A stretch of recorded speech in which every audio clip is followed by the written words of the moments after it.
All right, you guys. No camera today. I am rearranging my desk and I just didn't get time to plug everything in. So basics, like back to basics right now. Just gonna wait a second for everyone to pile in. There was one thing that I wanted to do.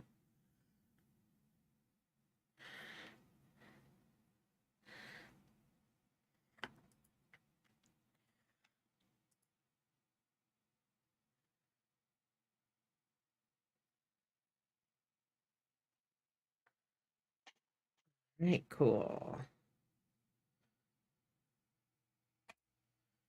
Just gonna do that.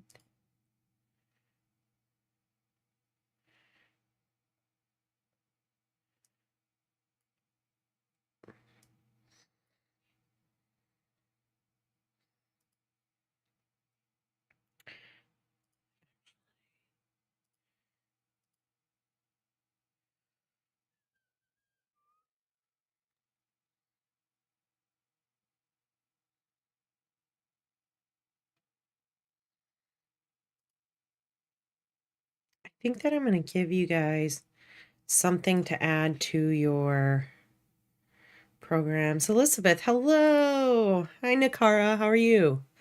Elizabeth, I'm happy you're joining us tonight. We'll talk about we'll get to the good, better, best section pretty soon here, and then we'll go over like I'll kind of show really common issues that students run into when they're doing this lesson. So Audrey's here. What's up?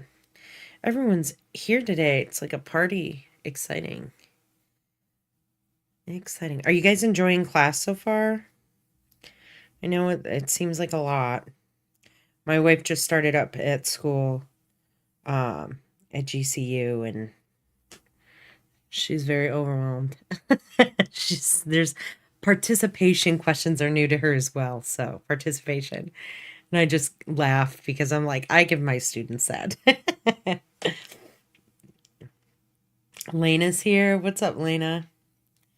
All right, so I'm gonna kind of just you guys can answer in the chat and stuff, and then I'll just keep talking, and when I see it, I'll look over and I'll read. So, but the last half an hour class on Tuesday, we kind of started talking about typography. I told you guys I wanted you to watch this typography manual video, which the manual is actually in PDF form right here as well, which you guys can look at. The other thing, one second here. Okay, that's great. Sorry. There we go.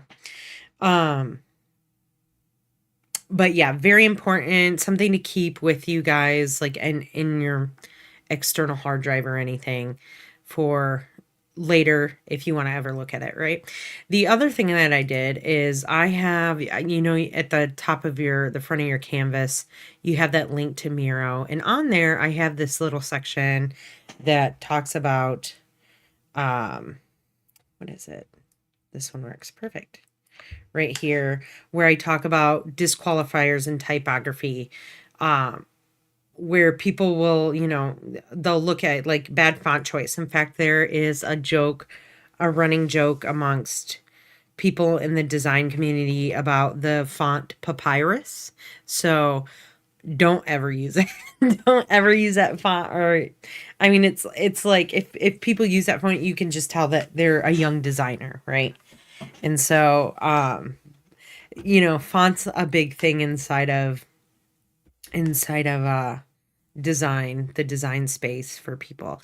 Now, you'll hear me call it font, you'll hear me call it typeface, the same things. You know, they're one and the same, but the other thing that will people will catch right away is incorrect alignment and not being legible. We've spoken about this as well. What's up, Keith? You're in the chat too. Nakara asked, how can you send my progress from the animations? What do you mean by that? I'm curious as to... Are you wondering how I can see your progress from your animations? Just let me know in the chat. Just explain on that, elaborate on that a little bit further, and I'll try and help out there.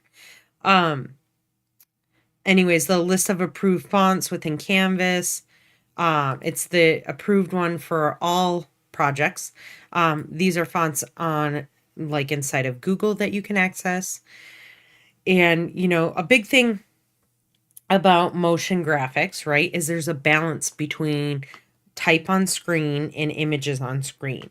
And so a lot of the times you want the images to do the talking and to have very light text inside of your animations. So like maybe a sentence or maybe two sentences, but like you don't want a whole page of text, right? You don't want someone sitting there reading for like hours on end. That's not why they're there to watch a video. They're there to watch a video to see something interesting, right?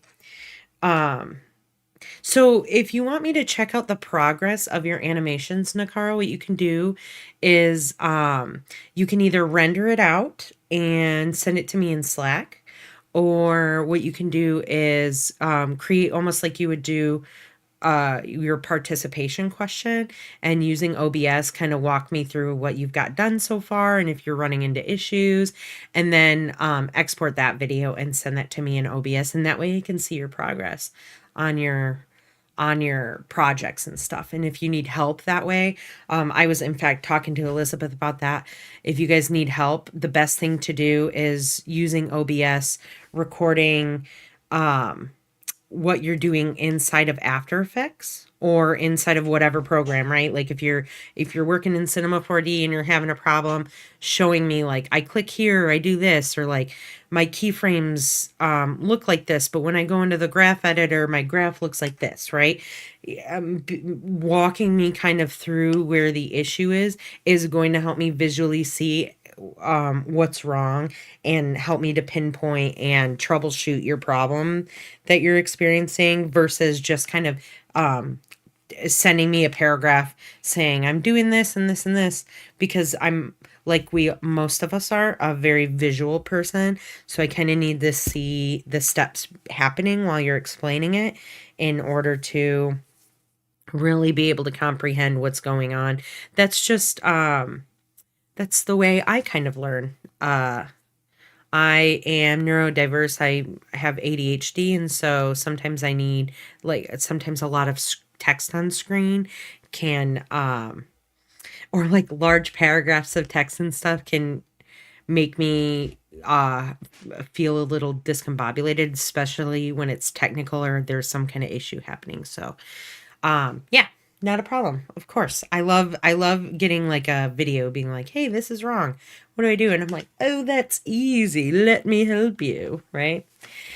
Anyways, I'll get back to this, but good question. Thank you, Nakara, for asking that, and Elizabeth earlier for asking that. And now I can kind of elaborate on how you guys can ask me questions and show me your progress work if you want to. Not required by any means, but if you guys want to. Now, back to here. When you guys are choosing a font, remember I was talking about the difference between serif and sans serif, right? Serif is with the little feet at the bottom. All of this text here that you see on screen is sans serif. There are no little feet, but if this were Times New Roman, it would be a serif font. Serif fonts convey like older, right? Like when you're thinking about making a video or you're thinking about creating an animation, whether it's short or long, and you know there's going to be writing in it, you have to think about like the mood, right? What kind of scene are you trying to set? Remember that one of those 12 principles of animation is setting your scene and really capturing mood, right? And so you have to think, what am I trying to convey? Right? And so just knowing that serif fonts kind of convey like an older feeling, right? They feel a little bit older to us, more traditional, where sans serif feels newer and a little fresher, right? And they're usually a lot thinner of fonts. Very, to me, they feel, sans serif feels, how do I say, like, modern, like, well, modern kind of, brain is blanking, but either way, you guys kind of understand where I'm going with that. And then the word sans stands for without in French. So, and this is available for you guys to look at. Remember, I said that it is on Canvas for you guys to click in. But motion typography rules, as far as movement goes of the type, animating it. I feel like this got cut off. Movement of the type, animating it.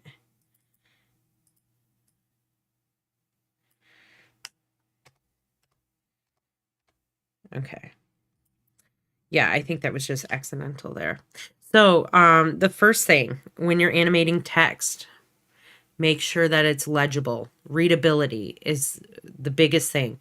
Make sure that you can read it out loud and make sure that it's on screen long enough and it's not too short. A lot of students will struggle with this for the first few projects. I have some students that struggle with it throughout the semester, and it'll be something I'll continue to say, hey, leave this on screen for another beat or two. I can't read it, or it's too fast, right? You'll hear me say that a lot.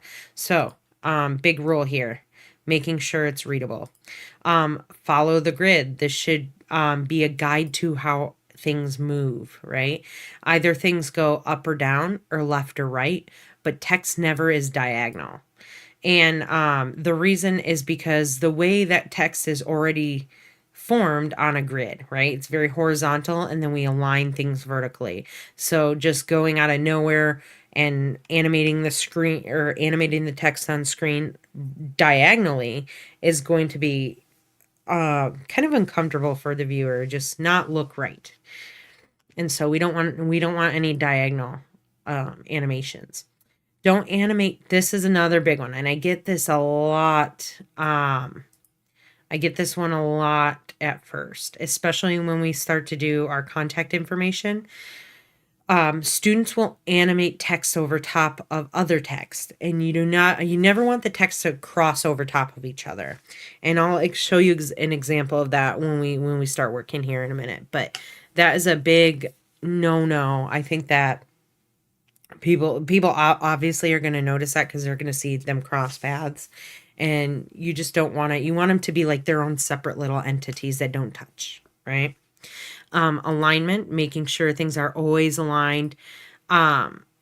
Make sure the text is always aligned to the left. I think that this could be mostly left aligned. I'm bending that rule a little bit more as far as I like center alignment as well, especially for titles, depending on what the design and overall feel of my video is, right? And so I'm okay with left align. I'm okay with center alignment. We really do not use right alignment unless it's necessary, right? If you're animating text on one portion of the screen and then there's like icon animations happening to the right of the text, then you're going to want it aligned to the right. But we don't really do that in here, and those are, like I said, special occasions. And so let's just try and make sure that text is either aligned mostly to the left or center aligned. Use only one font or typeface. Students will try and start to mix typefaces and fonts, and that can quickly go awry because it takes a long time to, I guess, get used to seeing what kind of fonts match up with each other. If you're more comfortable in the design area and you think you can do that, but there's really no instance where we really want to mix typefaces in this class, really. Maybe possibly with the contact information, but I just like to keep this rule in here because for right now in the beginning, let's just not worry about having to pick another font to match another font. It can take a long time. So for time's sake, let's only use one typeface or one font. Here is another big one. Do not squash or stretch type. Now, I know we use squash and stretch. It's like our main principle of animation that we've worked with so far. And there are instances where people squash and stretch typography if they're creating like cartoon animated fonts and stuff like that. I've seen that. It looks great. That's fine. But there's like a purpose for that. And when you're just trying to convey, you know, that is the whole animation in and of itself is a type animation when they're doing that kind of stuff, is to make it look like a cartoon. But we don't want to do that right now. We want to learn like the basics of text animation. And so when you're doing that, you do not want to squash or stretch a type. Now, what does that mean? It means that if I have a composition here, I'm just going to create one real quick and throw type on the screen. And I bring this over here. And I decide I'm going to scale this type. And I'm like, oh, I'm going to scale it in one direction and not the other. Don't do this, right? We don't want to don't unlock proportions. We want to keep it locked proportionally so that if we ever scale it, it's scaling the same, and it's not obscured or it's not distorted, right? So no squashing or stretching type. I will notice that right away because it just doesn't look right. You're like, oh, that looks like that's definitely not what the font looks like. And yeah, you don't want to do that. The best way to do this is to actually not scale the font in the beginning. If you want the font to change size, what you should be doing is changing the font size itself at first, right? So this is what I would always do. Default to this, changing the font size, and then once everything's set and the design looks good is when you can start animating scale. Are we allowed to click on the edge of the box to enlarge it? So are you talking about this box right here? Like that? No, because if you look at the scaling right there, it's even if you didn't lock it, it's still changing the proportions. So you definitely don't want to grab the little box and do that.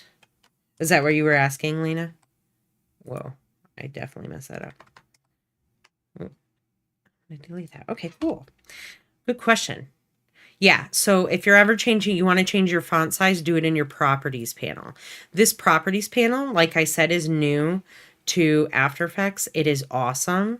It shows like your transform properties. If you click on a layer there, instead of having to go through that list down in your timeline, you can go through that list up here in your properties panel, which is fantastic because the other thing they added here was character and paragraph changes, like being able to change your font, change the color of your font, change the alignments, and all of that stuff right here, where normally there are separate panels for that right here. There's a character, a paragraph, and an alignment panel that you could use, but why use it when we have it all jumbled together in this one, right? So I want you guys to start using this because it's a really cool feature, and you know, I'm trying to start to use it too. So I'll try and hold myself to that as well. But it's just good practice. And then, you know, you can move this one right over here on your After Effects, and it's just there easily to grab. Okay. And so if you guys are questioning, hey, what do I forgot my rules about the type, just you can come back here and you can read all of this, right? Now we're going to get to the different lessons. I want to go over the deliverables and stuff here quickly. How do we bring that up as far as the Miro board? So if you guys are on the home page, all you got to do is click right here. And it should bring you right to that one. Try it right now for me and let me know if it works. Because it worked for me, but we all know that computers and technology has a mind of its own, literally now with AI. So let me know if that works for you guys. Or really just let me know if it doesn't work for you. All right, so I'm going to go back to here. Now, for this lesson, you are going to have multiple you're going to have one video, but you're going to have multiple scenes in there. Elizabeth asked, I meant the area where we can play with the typeface. Sorry, have you, oh, like, how do we bring that up? Okay, the property panel. Let me show you here. So if you don't have your property panel, let me close that out. Normally it's somewhere on the side here, and you can just click it and drag it around, right? Like this libraries one.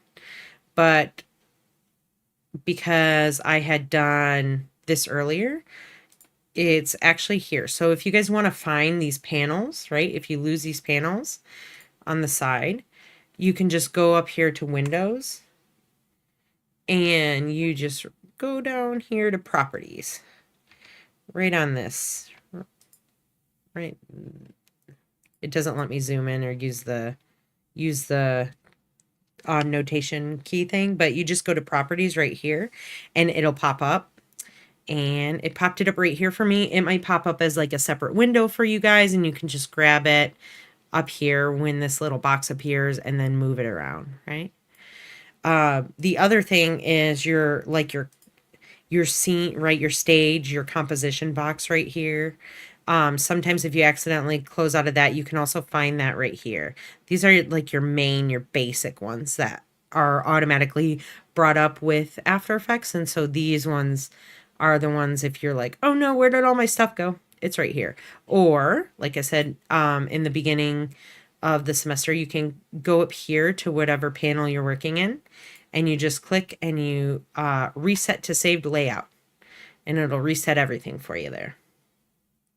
Lena let me know that the Miro board worked anyways. Thank you, Lena. I appreciate that.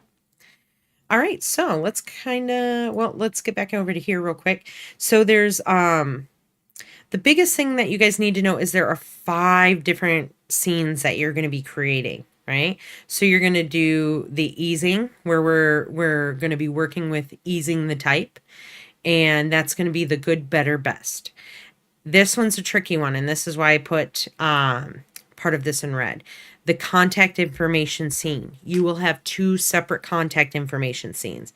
Can have both the same information in it. You're going to want to use your contact information and not my contact information. I'm going to use mine for the example, but I want you guys to use yours. We'll get more to that when we start working on it. But there's going to be, I want you guys to copy one of mine, right? You will, or like copy the style that I do it in, follow along. And then I want you guys to create one of your own design, right? So one that you guys decide, I'm going to animate it like this. I want you guys to have a little bit of creative freedom within the rules that we talked about and with what you guys are going to learn here, and create your own contact information page. These ones are like digital. I like to think of these as like digital contact cards, right? So instead of having to go get business cards made, you guys will have a digital version of that you can send people, right? And so that's what this is going to be, because at the end of the semester, we're actually going to take this and we're going to put this at the end of your reel, so that if you go to get a job and you submit your reel, that they'll know how to contact you. And so this one's going to be an important one to make sure you do. So 2 for this one. 1 for this one. You're going to have a fading scene where you're going to fade some type. And then you're going to have one inside of Cinema 4D as well. So there should be 5 total scenes that you guys are creating for this project. And then this one talks about how to assemble them together. In fact, it's kind of out of an order for me. So let me just get out of here. Come on, let me out. Let me out of this view. There we go. 1 second. Let me edit something very quickly.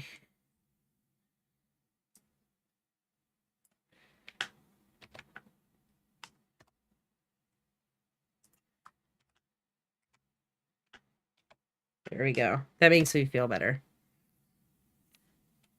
All right.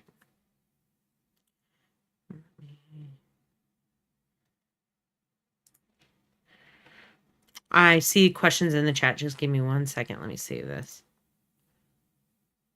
Okay.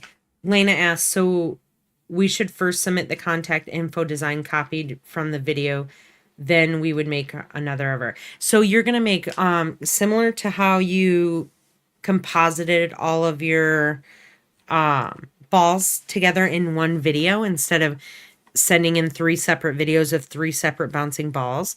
We're going to composite all of these scenes together. So you're going to composite together your easing scene, your contact information scenes, both of them, your fading typography scene, your cinema 4D scene, and we're going to assemble those all together and export it as one single MP4. Okay. And so we'll have access to this project and all these scenes later, which you'll be able to do, but for right now, just one MP4 is fine. And so you don't have to submit the contact info one first. Just have them all together. Just have them all together in one video. We'll talk about that. But here are your deliverables, an MP4 of your animating typography project. Please add the following scenes to the end of the project before the credits. All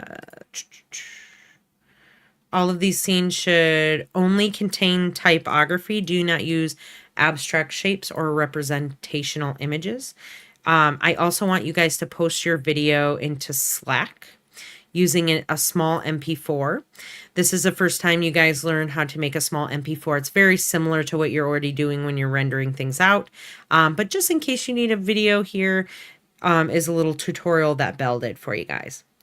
Your video should contain these following scenes, right? So let me update this too. Some of this is old verbiage.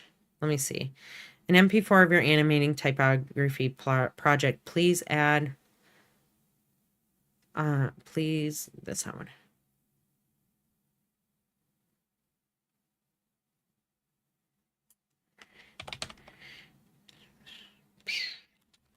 Sure, all 5 scenes are included. Sorry that I'm making these changes well. Sometimes I read through these and I'm like, this makes no sense. Why is it like that? What did I do? Okay. So, using the 5 scenes that are included, all of the scenes should contain typography and no shapes or anything. And then here is the list of what I would like to see, right? What do you mean by doing the scene before the credits? Does that mean we have to include the credits? No, I removed that just now, Elena, because that didn't make sense. And that's why I did this. Just include the 5 scenes. Just make sure that all of these are in one single video, right? These 5 right there. So let's go ahead and get into learning about that, right? So we're going to start in After Effects. And I have a blank project up here. You can tell that it's blank because up in the top area, notice that it says Untitled Project, and there's a little star here. When you see that little asterisk up at the top, it just means that it has not been saved. And so we definitely, oh, what did I do there? Well, that was some weird matrix type stuff. Anyways, it means we want to save, right? Especially if you look up and you're like, oh gosh, I've been working for a while and I see that, and let's go ahead and save it. So the first thing we want to do is find a place for this to live. But I need to make sure that my folder is set up. So let's bring this over here. Go to desktop. We're going to grab GCC there. This one, and we are going to copy this template folder, paste it here, rename it. This is project 2, and typography. All right, here, click in here. Now we're ready to save this project in the appropriate spot. File, save as. And then we'll navigate to that spot that we just created into After Effects. And then I'll name this here. Don't forget to name your project Makara _ typography. You guys can get more detailed if you want to, right? You can put the class name in there if you want to, if you need it, but I think that's good. All right, and so we're going to kind of start from the beginning. We're going to create, we've got a composition here. So let's make sure that the settings are correct. I'm going to hit Control K.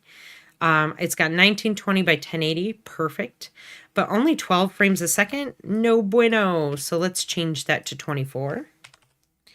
And then this is going to be my main composition. This is going to be the one that I composite everything in. So I'm going to write in here main.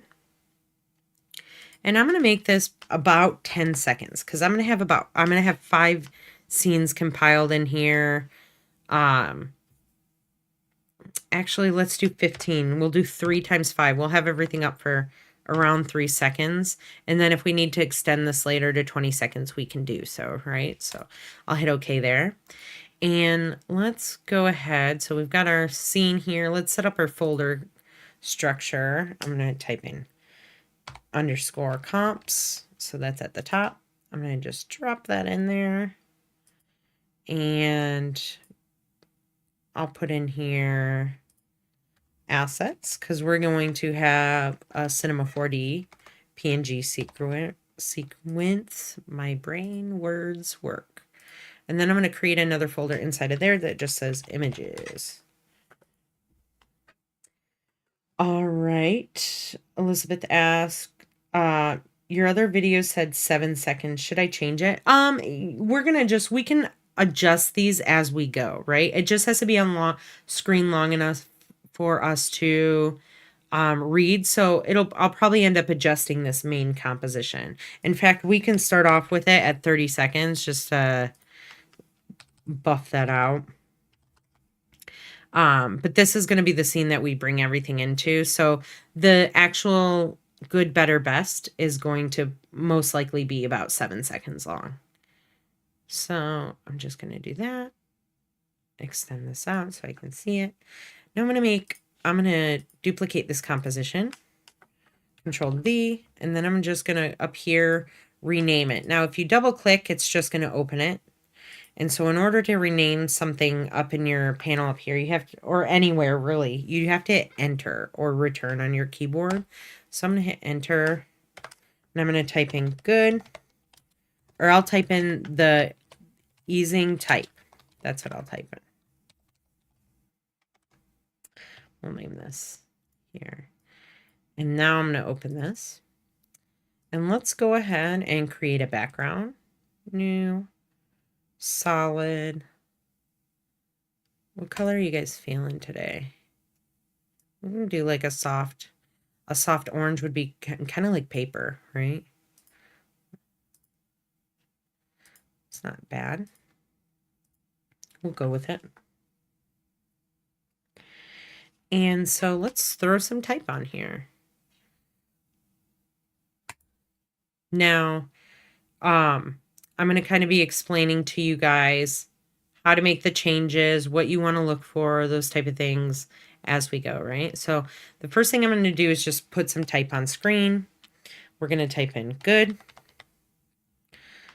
I am going to, before I go ahead and start to duplicate this to add other type on here, I'm going to fine tune this one, right? So I don't have to make multiple changes at once.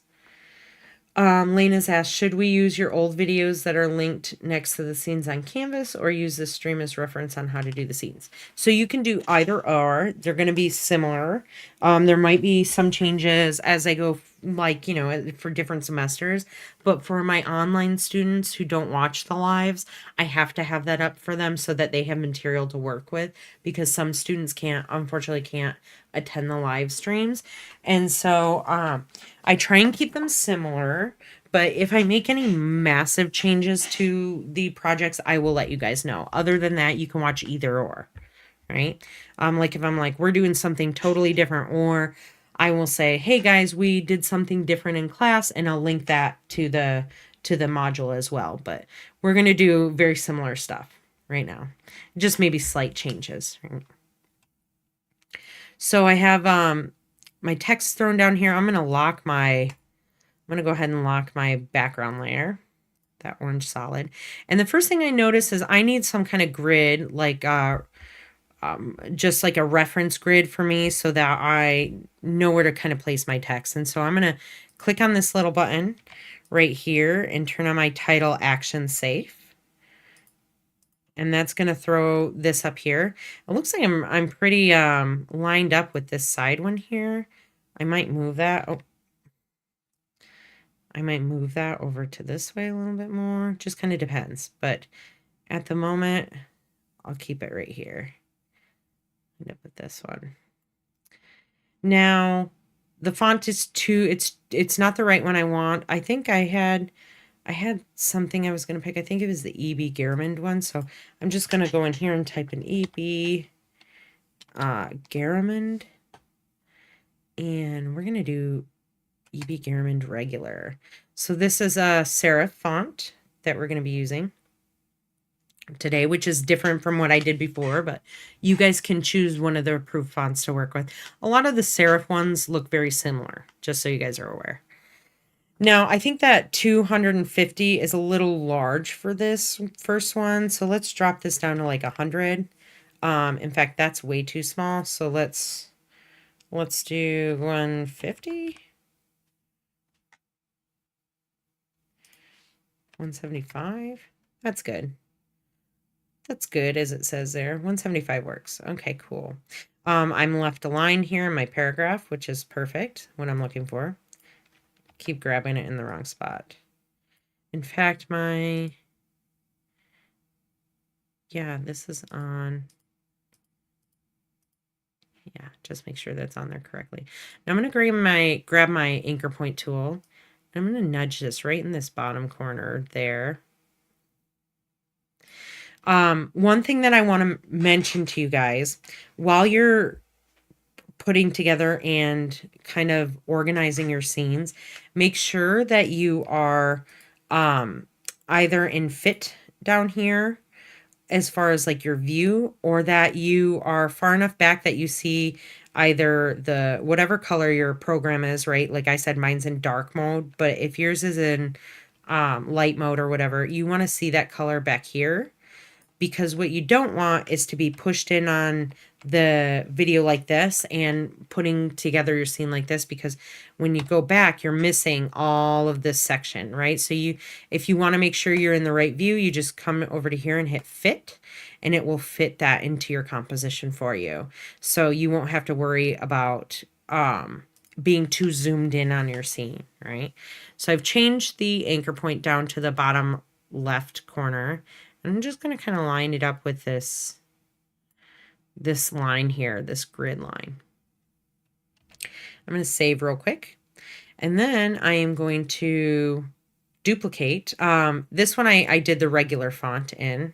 Notice there are lots of different choices. But with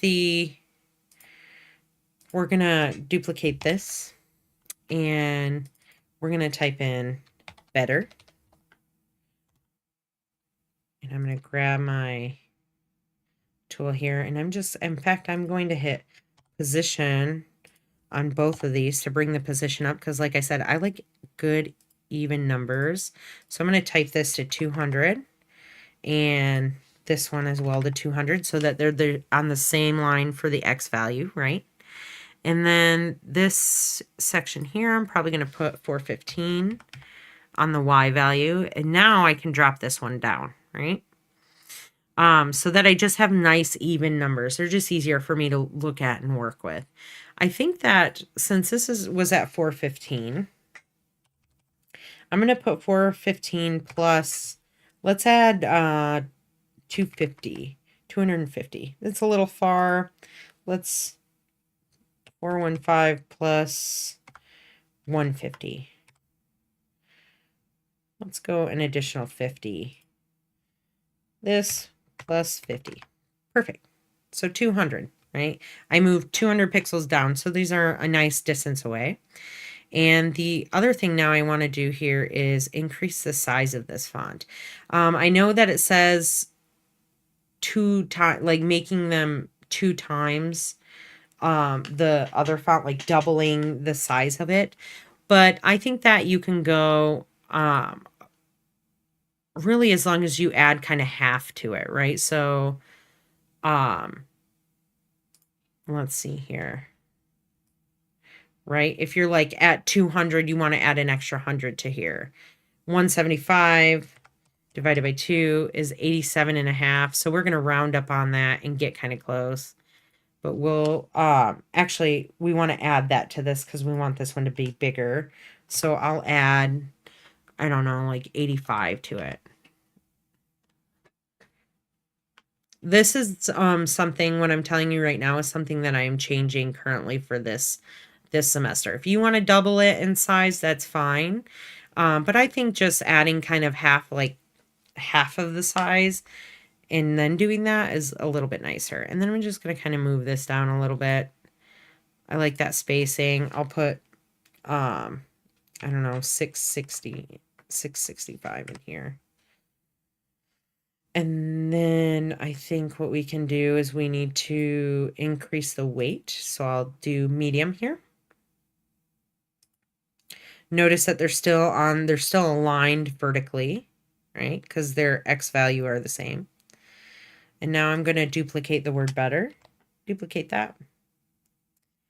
And I'm going to add another, I think I did 86 or put 85 plus 85.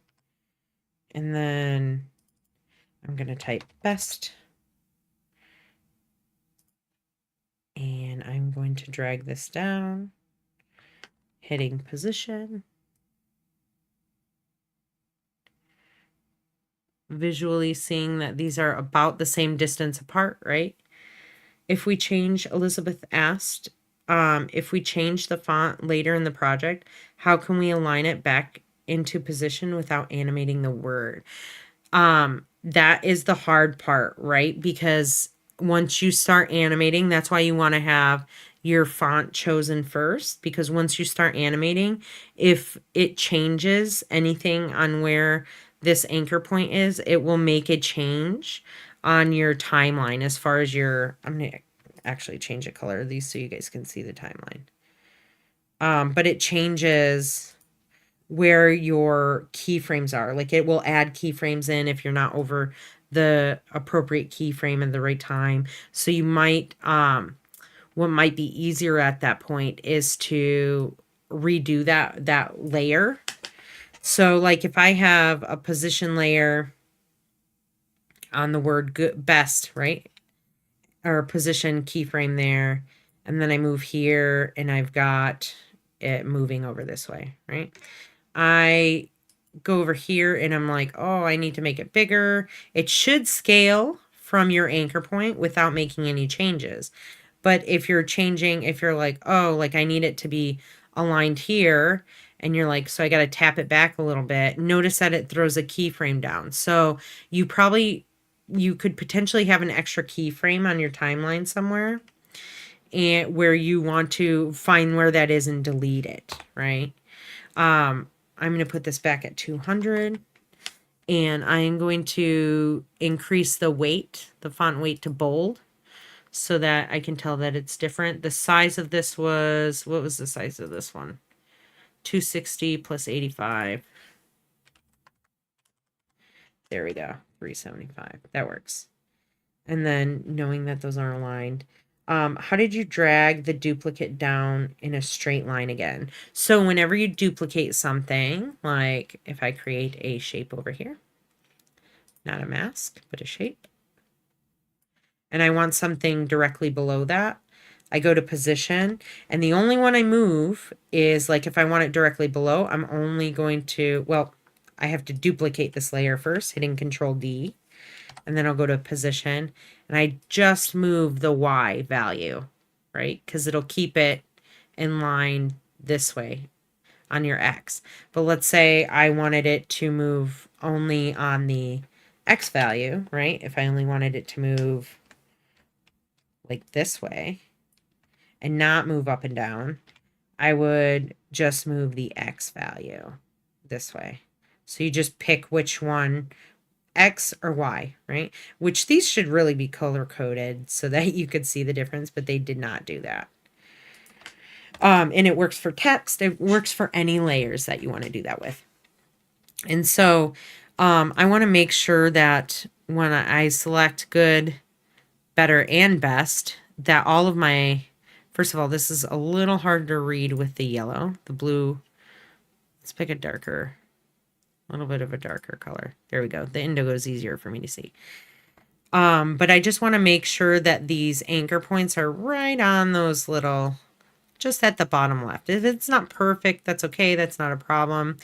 But the one thing I notice is that I'm kind of outside of my grid here on the bottom, and I don't want that to be the case. And so with all 3 of my layers selected, what I can do is I can actually nudge this upwards, right? And I didn't exactly put best. In fact, let's do 980 here. I didn't add this one, I'll put 660 and 410. The amounts between these aren't the same. Like, how do I say this? Like when I was adding like 150 to one of the duplications, I stopped kind of doing that and just visually wanted to see that they're separated equally, right? So there's visually about the same amount of negative space right here as there is right here. And if you want to be perfect on that, you can make a little shape quickly. Oh, not a mask, but a shape. And you can take that shape and you can slide it right in between and line them up, right? This shape's a little big for my liking. I think this this setup looks good to me. And I'm going to save this. Now I have a couple more questions in the chat. First of all, Elizabeth, I wanted to ask you if that answered your question with the position. How can we align it back into position without animating the word? The other thing what you can do is you can make sure that your playhead is over top of your keyframes that you set, and then change the position. So that will change the position keyframes, right? It'll change the values on the keyframes without adding any additional ones. And the reason being is because your playhead is right on top of it, right on top of those keyframes. So let me know if that answered your question. And Lena asked, how did I drag the duplicate down a straight line? We got that. Would I recommend snapping the anchor points? Yes, you can do that. I think you can do that by holding down Shift. Like if I hit Y for my anchor point tool and I hold down Shift, it goes up and down, which is good there. Better. Oh, grabbing that, holding down Shift. Putting it right there. That's good. In fact, I think I'm going to give you guys this semester something else that will help you to do this anchor point thing so much easier. And it's a free plugin, and I'll just kind of make a video and give you guys the file and how to install it so that you can, there's like a series of, here, let me show. I think it's this one. Has to be right. Oh no, not that one. I'll try and find one for you guys, like a free anchor point tool if I can. And you just click on this one right here is not free. The one that I have pulled up. This is one that I use every day at work. But what's nice about it is there's like this little gridded area which represent all of the anchor points. And so if I just click on these, it automatically snaps them into place, which is great, but you guys don't have that. So I'll try and find something very similar to that I can get you guys. Elizabeth is asking, I'm a little bit confused. So I hover over the keyframe and then change it. Yes. If you want to make a change to, if you've already got keyframes laid out and you want to make a change to where the positions are, you have to make sure that your playhead, this little thing right here, is right over top of those keyframes that you want to change the position of. And then you have to update all the rest of the keyframes after that. So like this one, good here, I need to line that up to 200 with the rest of them. I'll kind of show you an example of this once we get some keyframes laid down here. But we've got our base laid down. I'm going to fit this to the screen again so that we can see all of our text. The one thing I notice is that this is way too long. Our thing is here, so I'm just going to go to 8 seconds. We'll do it even this time. I'm going to hit N on the keyboard, and then I'm going to trim the comp to the work area, right? So we only have 8 seconds here. Now, when you have all of your words or whatever your design is, whatever you're doing, laid out here, right? And you want to start animating, we're going to do something that's called animating backwards, right? And so that means we're starting off in the position that we want to end up in, and then we're going to work back from there. And so I'm going to move to probably 2 seconds, and I'm going to keyframe the position property on all 3 of these words. Because this is where I want it to stop and end up at, right? Now I'm going to move my playhead backwards, right? Animating backwards to 12 frames in to my timeline. And that's when I'm going to take all of these, holding down Shift, I can do it all at once. And I'm going to click this number and I'm going to drag these off screen, right? By just moving the values right here. I can drag these off screen so that they're not showing up on screen. Now, when I play it, it's gonna put all my text on screen for me. And that's great. We're just kind of blocking out the animation right now, and then we're gonna fine tune this. Obviously, it doesn't look good. It's a little slow.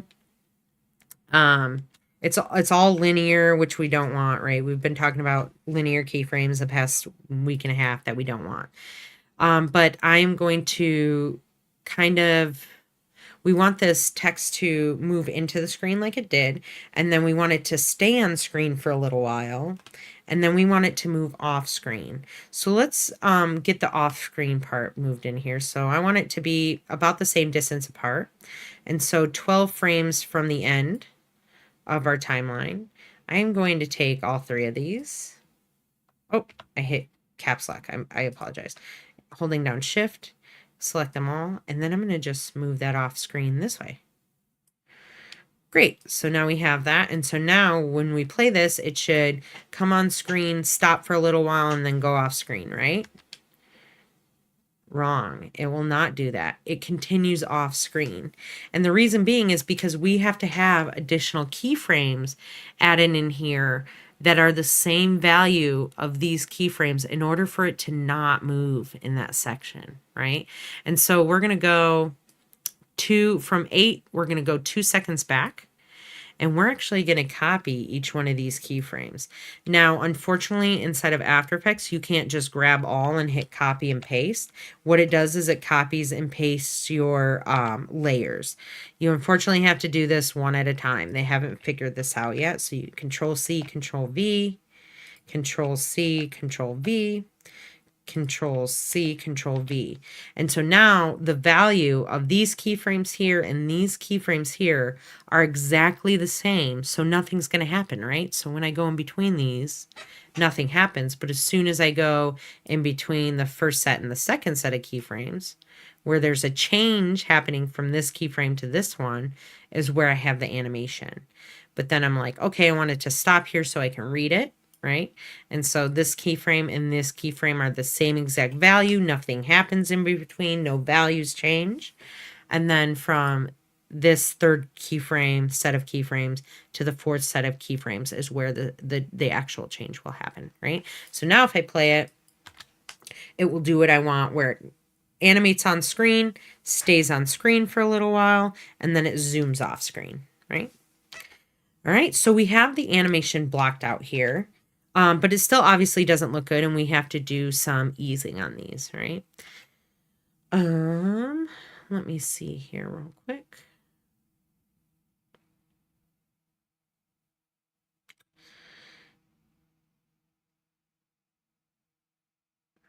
you know, one of the biggest things that we want to do is we want to accelerate or decelerate on to screen because we're slowing down from off screen onto screen. And then we want to accelerate from this section. So from here, where it's off screen, to here, where it comes on screen, we want it to decelerate, right? Like you're slowing down. You want to stop. Decel. We're decelerating. And then from the stopping position to driving off screen, right? We want to accelerate like a car, just like a car coming to a stoplight, right? Now, in past classes, I have taught to ease the keyframes there and the keyframes here where the objects are off screen, right? But I've changed my mind right now. I want these keyframes at the beginning and at the end to actually stay linear. Now, why would I do that, right? Because this is the only reason I would do this, is because the objects start off screen, so we don't have a chance to see them accelerating up or decelerating down, right? They're going to come in at a constant speed and then decelerate and then accelerate, right? And so leaving these linear at that constant speed when it's off screen is the smart thing to do. But because I don't want this slowing down before it even comes on screen, right? I don't want it slowing down right here. I want it to be going the same speed.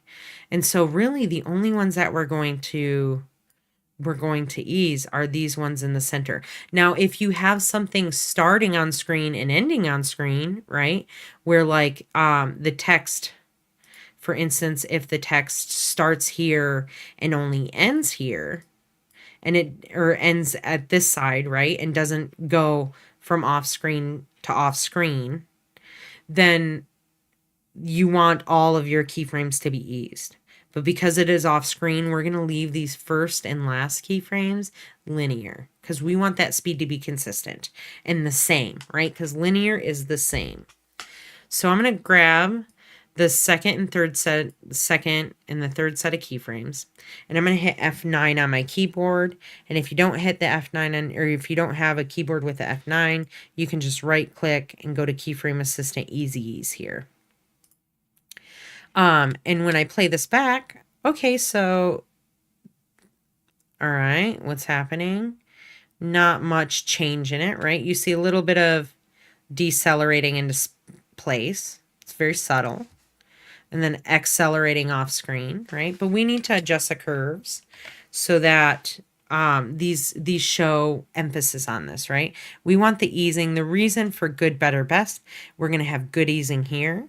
We're going to have better easing on the word better, and the best easing is going to be on the word best. Very extreme ease here, kind of like a moderate ease here, and a very just subtle easing happening here. Lena asked, would we keep the font color black for all the scenes? Yeah, I would say consistency is nice. But with this one, you guys can have different backgrounds and stuff. And as long as the text is legible and the contrast between this one and this one are good, I'll allow you guys to have a little bit more fun with the colors of this. So like that's not, I don't think that's a thing on your consistent color palette implemented into the design. So with this one, I'll allow you guys to have like, as long as the color palette for it is consistently on each scene, right? So like if I were to have 3 different colored text here that's not really consistent, right? So all black with this color, fine. The next one could be like a blue background with white text. As long as all the text is white, that's fine, right? The next scene could be that way.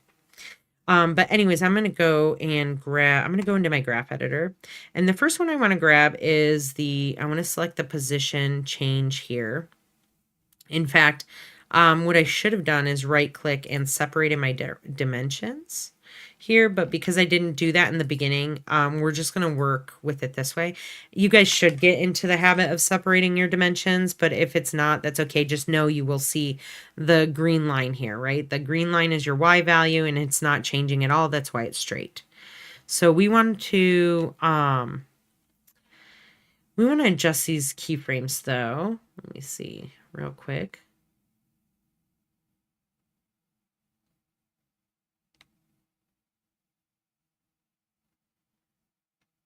All right, let me do this right here. So I'm going to, oh, come on, really? Why are you guys not allowing me to grab?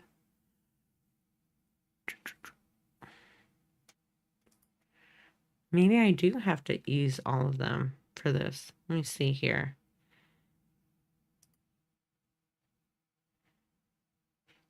Do I have to hit this in order for it to have the little, where are my Bezier handles? Where did they go? No.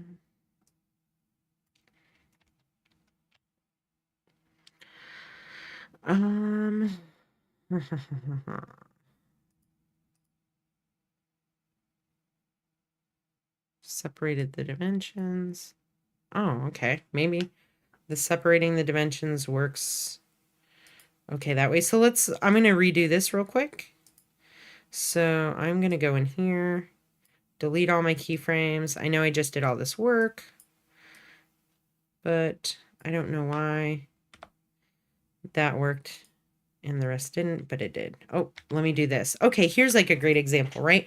Like I want to delete all these keyframes, but my text is off screen. I'm just going to move my playhead over to the 2-second or just anywhere where my text is on screen. And then I'm going to delete these keyframes so that my values stay the same, right? And then I'm going to just separate all these dimensions here.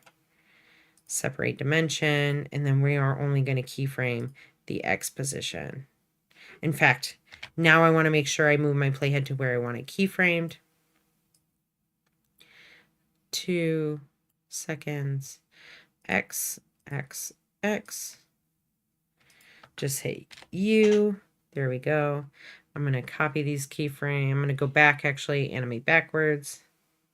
Bring these off screen. Sometimes I just have to click and drag further.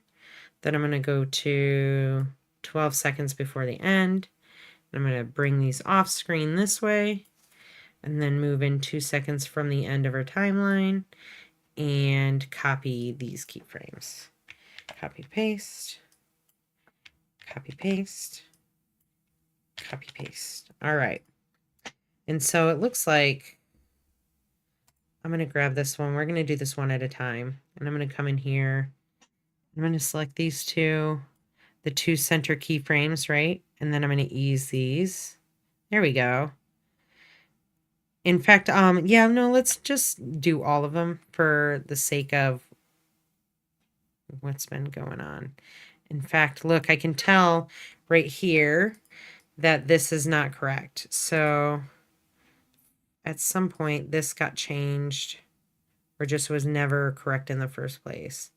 So 200. This is what I mean. Okay, this is a great example, Elizabeth, on where my value is different from what I want it to be, right? I want to align them all up on the X value here, right? I want them all to be the same in this spot, and this is not the same, right? So if I change this here, oops, go back. If my playhead's anywhere, right, and I change this, look what's going to happen. It's going to add an additional keyframe here, which I do not want. So I'm going to have to delete that. And I'm like, oh, great. Well, now I have to go bring my playhead to over top of the keyframes and then change the value. That's perfect. But here's the other thing, is that when I move my playhead over to this keyframe over here, the value is still the old value. So I have to make sure that any keyframes that are the same, that I want to be the same there, have to be changed as well. So then I have to change this third keyframe. And now they're all going to be the same, because if I didn't do that, what you're going to see is very slight. Notice how the word good just kind of slightly moves in between, like very subtly, and we don't want that. So I'm going to just go right over here, take this keyframe, and type in 200. So does that help you a little bit more with that? So we have to separate dimensions before we add the keyframes. I don't know why it wanted me to do that. You don't have to, but it seems to like want that to happen. Also, it seems to want me to ease all of the keyframes anyways, so I'm just going to select them all and ease all of them. And I don't know, it's just being finicky with me right now. So, but now if I go back over here because I've separated the dimension and I click on this, you're going to see that there's easing happening, right? And so this flat area right here that you see, this whole entire flat line, is where there is no change happening, right? Nothing is changing in that section. The only change are the values, the X position values right here, and that's why you see these curves happening, right? Because they're changing in value. How do I separate dimensions again? You just show your position. You like hit, like if I wanted to separate the dimensions of scale, I would just grab that, right click on it, and then go to separate dimensions, which is right here. It's not highlighted because I would have to unlink them for scale in order to do that, I think. Right? Shouldn't it work? Normally, I would have thought that would have worked for this one, but if it's position, you'll just do the same thing, right? You just right click on it, separate dimensions, and then it'll work. And then you just come here and hit U on your keyboard, and it'll just show your active keyframe area, right? Anyway, so back to this. So we're on the word good, and we want to make this easing good, right? It's not going to be the best. So kind of the default easing here isn't terrible. We can just kind of grab this bottom one and bring it in just slightly, maybe just a little bit here. Bring this one in. Whatever we do on one side, we want to do to the other side, right? Bring that over this way. Maybe take this one and bring that in just a tiny bit. And take this one and bring this out just a tiny bit. Whatever I do on one side, I want to mirror it to the other side, right? So now when I play it, it's going to come in. It's going to come in at a nice speed. It's going to slow down into that stop. It's going to stop there for a little while, and then it's going to slowly start accelerating. Notice how because I haven't changed the curve of the other words, it kind of takes a little bit of a slower start, but then it's going to accelerate faster and it's going to catch up, and then it's actually going to shoot a little further back, like beyond these words, right? And that's because I'm changing the steepness of this curve. The steepness of the curve is going to determine how that easing looks, right? How fast it's going. It's starting off a lot slower, but then it like hits that top speed a lot, in a shorter distance, right? It's going to hit that speed in a shorter distance, and then it's going to speed up even faster. You click on the position with your right mouse button and it's slightly below. Yep, perfect. That's right. Thanks, Elizabeth, for that. All right, I'm going to save this. So my first word is good to go. Now I want to do better, right? So I want to increase the dramatic visual, like I want it to be more dramatic for the better one. And I want it to be the most dramatic movement for the word best, right? And so I'm going to bring my playhead over here. I'm just going to select this one down here, and I'm going to bring this over maybe even to right there, right? So almost, if I were looking at this, let me see here. If I were looking at, I usually use the grid behind as like a reference, right? So if I were looking at just this area and I were like half of it were here, and before on the good, I had brought it out to maybe about a quarter of the way, and now I want to bring it out to like 3/4 of the way of this little grid area. I'm going to do the same over here, right? So I'm going to take this little box. Before I was here, but now I want to be right about here, right? So with that Bezier handle, just so I'm visually like lining things up similarly. Okay, come on. There we go. Gonna grab that. I'm sorry, it was this one, but you guys can understand that it's going to go this way. I'm holding down shift while I do this so that it is not, it's not going up or down, right? Because what happens when this starts to go up or down? We're going to, oh, I didn't want to do that. We're going to kind of zoom into that area over here. And I'm going to take this without holding shift, and I'm just going to kind of move it up. Now, I don't know if I mentioned this last time or in one of our other classes, but about the overshoot. I think I did about the overshoot with the ball. You don't want to pass the curve above the line where your keyframe is, because what's going to happen is it's going to overshoot. The motion is going to shoot over where you want it to settle at, and then it is going to finally settle into spot. And we don't want that to happen. We want it to be, we want it to just be easily, like, just one and done. We don't want any overshoot. We usually don't want overshoot in any of this. So, and look how crazy looking that curve looks. It's fine, but we just want it to be, pretty simple here. Let me just drag that over like this. And then I'm going to do the same with this curve here. I'm just going to kind of holding down shift, drag it over this way.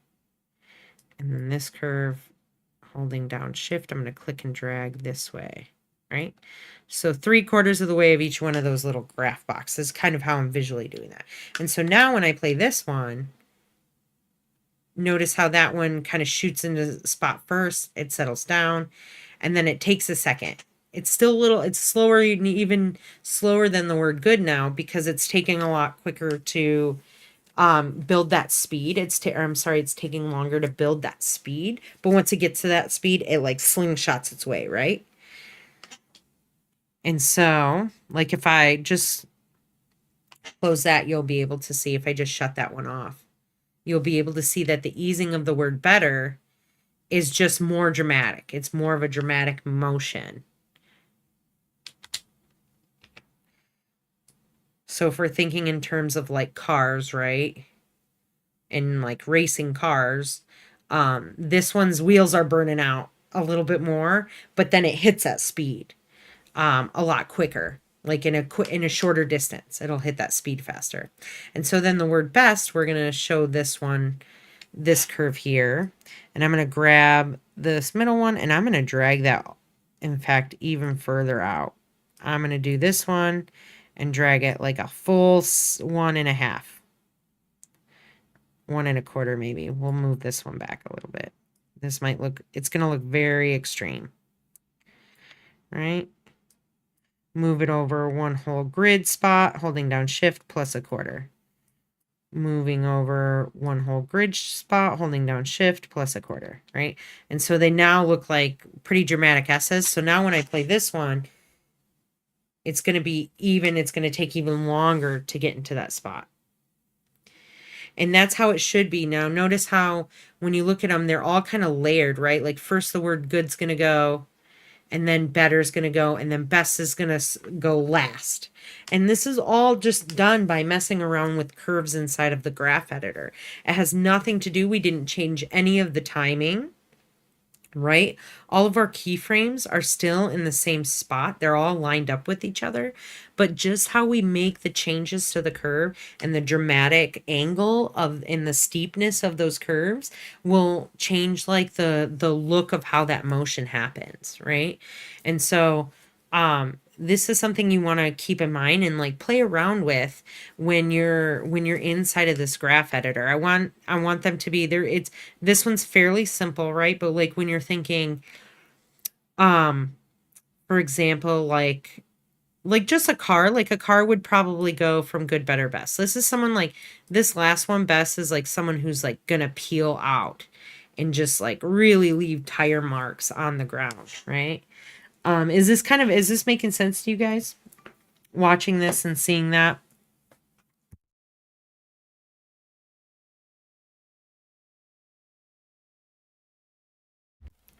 Kind of how you can really change the speed of something just by messing around with the graph of the keyframes versus like actually changing the timing of it. I'm going to save this. It's like a visual representation of how just changing the curves can really change your motion, right? And so this super dramatic curving of the word best isn't always appropriate, right? It depends on what we're looking to get done. It depends on how dramatic we want that motion to be.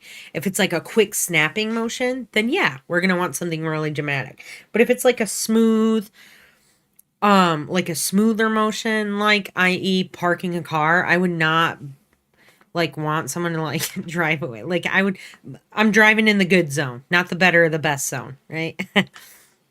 That's me, and that's because I'm becoming an old person at heart, which I am totally okay with because they just have cats in retirement, and that sounds great to me. But, you know, that's not where I'm at right now, physically, just mentally. But this is a first scene. So let's kind of move on to the next scene, which is going to be we're going to fade the type. I'm going to actually, let's bring this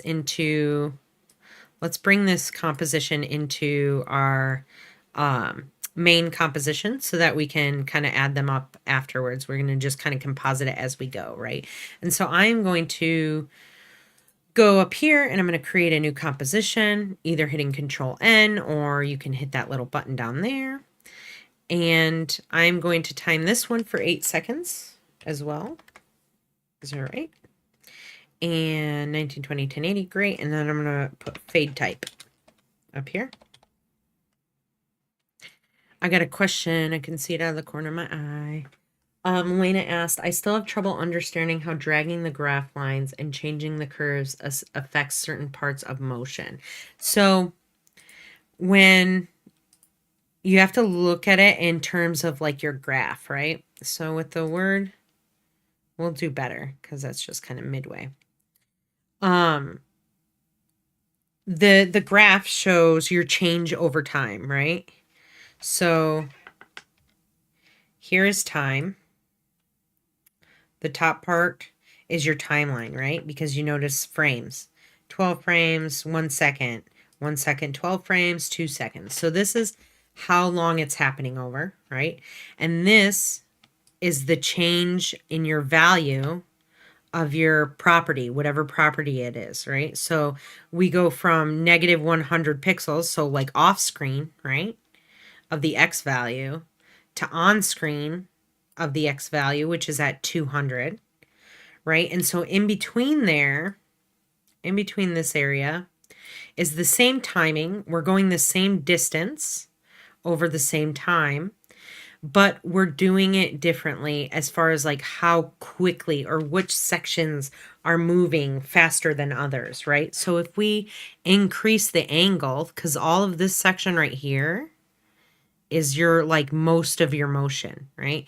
This part right here is slowly happening. This part right here is slowly happening. This is, let me kind of clear a little bit of this off. This part right here is easing into this keyframe. And this part right here is easing out of that keyframe. And so most of your quick motion is happening in this spot right here. And the more dramatic of an angle that is, it's going to happen over a shorter distance, right? So the overall, the thing is happening over the same distance, but depending on how that curve is, will change where that speed accelerates to the highest part within this section right here. Does that make a little bit more sense to you? I know my drawings are like absolutely terrible. I'm sorry about that. But I kind of want you guys to get how the steepness of this curve determines where between the two keyframes, right? It doesn't matter what we're looking at. It could be position, it could be scale. It doesn't matter. But the point between the two keyframes, how steep those curves are, determines where within those values it's happening the quickest. The change is happening the quickest. Okay, cool. Sweet. It makes more sense when you start playing around with it. and you start implementing it into your work. Right now, just seeing me talk about it and seeing it on here, great. But like it takes you really getting into it to do it. Doesn't matter which video we use, follow the graph lines in motion. No, this one's a little bit more up to date. I've had a little bit more experience teaching right now, so you can always whichever ones. Like Elizabeth, I know you've done a lot of your work already, so if you just want to keep it the way it was prior, that's fine. I'm going to accept it. It's going to look the same. I just wanted to I just made a couple changes maybe to the timing and the way the graphs look, right? But if it's very similar, like your graphs should just be similar, right? So when you're looking at this, the graph on the good text should be kind of the mildest slope, and then the better position should be a more dramatic slope, and then when you hit the best, it should be the most dramatic looking S, right? We call this an S curve. Hi, Minerva. Hi, my little kitty came to visit. She just walked in here and said she was interested in learning about S curves. I wish I had my camera plugged in because I'd show you just how cute she is. But anyways, she's obviously like time for a distraction. So as long as the curves get more dramatic as you go from good, better to best, then you're okay. I'm not going to be like, oh my gosh, it's not exactly the same as this video. No, as long as the concept is similar, that's all I'm looking for, right? All right, so we're going to get to the word fade. And we're just going to kind of teach you guys how to fade type on screen. We're going to use a couple effects here. And then we're going to do some position animating as well.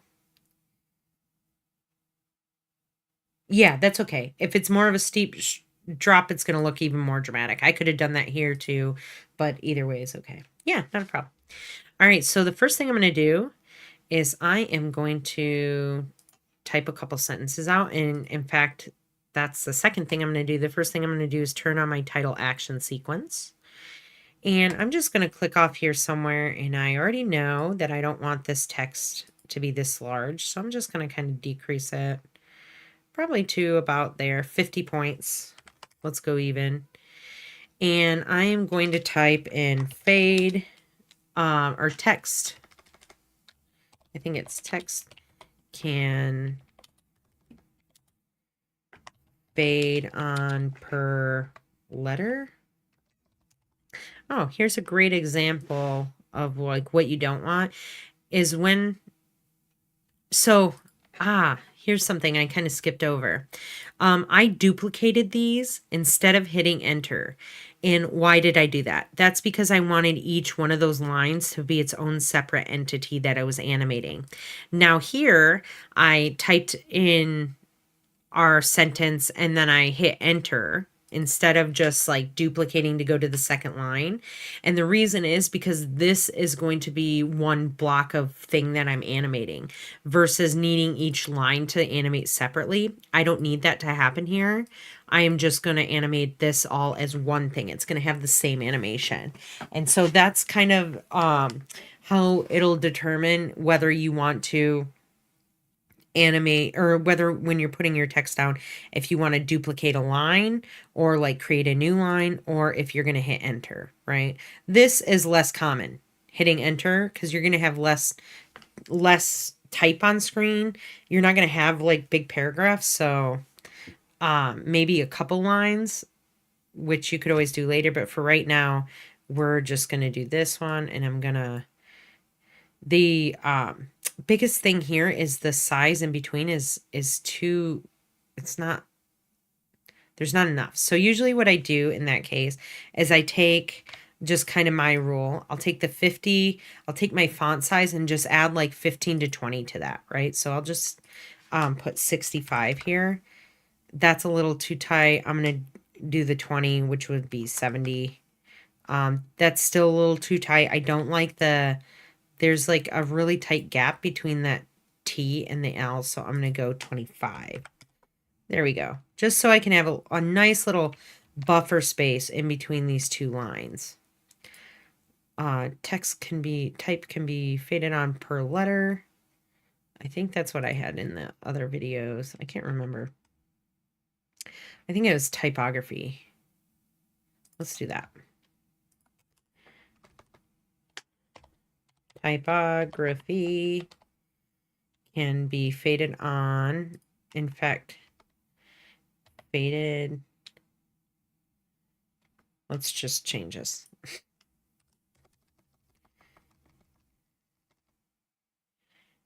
Can fade on. In fact, I'm going to hit enter on per letter.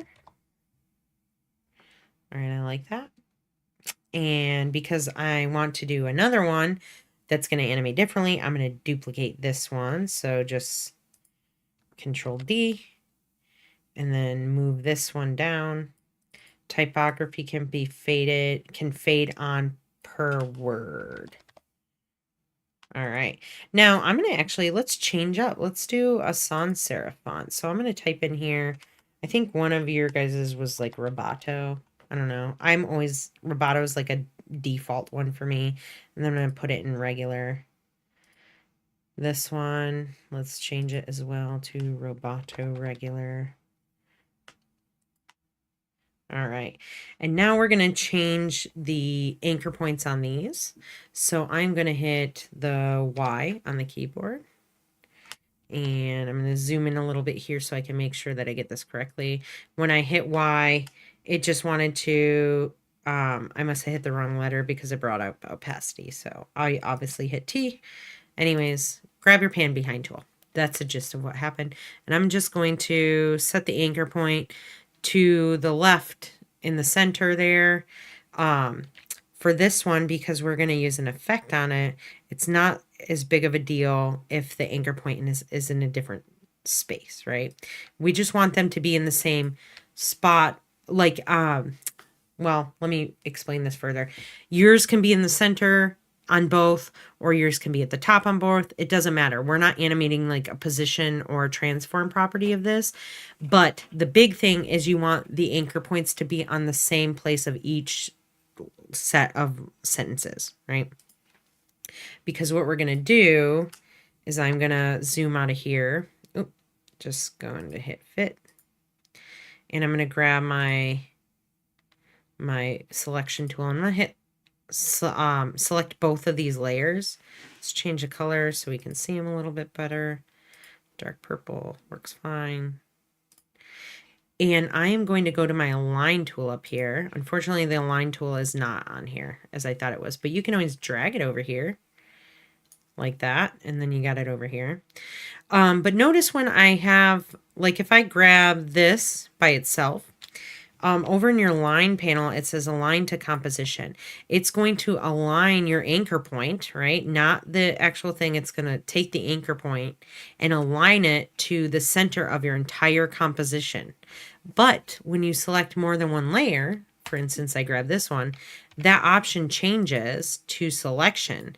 So now when I try to align things together, it's going to align to each other versus aligning to the overall area. And so I want these to be left aligned, and I want to distribute them kind of evenly. So I'm going to hit, oh, not like that. I'll just take one of the position properties of this one and just kind of drop it down a little bit or bring it up so that they're close to each other, but there's enough of a gap for me to be like, okay, these are separate. And we want to kind of bring this down. I'm going to select them both. They're both aligned vertically here to the left. And I'm just going to kind of bring this over to this section right here. Maybe make it so it's aligned to this section on my title action sequence scene, or the title action grid. I apologize. And then there as well, right? So I'm just kind of creating my own little grid. And we are going to, I'm going to save this real quick. If you see that little box popping up, that's just me hitting Control S to quickly save. And so we're going to go ahead and add an effect to this sentence here. Typography can fade on per letter. So I'm going to go over to my, let's make this a little bit bigger, to the right side of After Effects. And I'm going to type in, I think I can do animate. And let's just type in fade. Okay. Let's navigate there manually because there's a lot of options there. First of all, there's a bunch of different categories inside of your effects panel, but the one we want to look into is text. And so we're going to unfurl the text option there. Never mind, not that one. What the heck? Maybe it's under animation presets first, because it's its own preset. And then we're going to go under presets because these have been made for us, right? And then we go under text. So animation presets first, under presets, under text. And then we are going to animate these in, right? We want to animate these onto the screen, so we're animating it in. If we wanted to animate it off the screen, we would do animate out, right? So animate in, on screen, animate out, off screen. We're going to go to animate in. And notice that there are options here. So we can fade in with characters, which is each separate letter. We can fade in per line. We can fade in per word. And with these, right, we want to match whatever one we're using here to what this one says right here. So this one says typography can fade on per letter. And so we're going to grab the fade up characters, and we're just going to drag and apply that to this layer here. And when I go to my effects controllers up here and I select on this, oh, this one does not, because it's a, let's see why it does not do that. If I hit, it's probably because it put on keyframes. So let me change the color of this one so we can tell the difference between the two. I'll make this one orange. Yes, Minerva, I hear you. And I'm going to hit U. Nice. Okay, so some of these effects, when you put them on, will add keyframes automatically for you. And now, when I play this keyframe, or when I play, I'm sorry, in the timeline, notice that these letters are fading on, right? Everything's fading on per letter. Now, what if I'm like, oh, but it happens right away and I don't want that to happen right away? What if I wanted it to happen here at the 12th frame? I'm just going to select both of these keyframes and I'm going to shuffle these over here. Now, what if I'm like, okay, that's great, but it's taking too long? What if I only wanted it to, what if I wanted it to be done animating on at the 2 second, or the 2 second mark on my timeline? I'm going to take this last one and I'm just going to drag it in. So depending on how you drag these together, the closer it is together, the faster it is, the further apart, the slower it is, will determine how quickly it animates on screen. And so you can do this. Now these are auto eased for you because these are using text animators right here. And so this is a higher advancement of how you would actually animate your type, right? This is very, very high level stuff. And so these are normally what you would think is this is already eased for you, but it's actually not. And the way I can tell is because down here, it doesn't say easing. What it says is, well, it does actually. It says ease high and ease low, right? And so if I wanted to see how it was affecting that, I'm going to hit the ramp up, which square is just how, let me see here.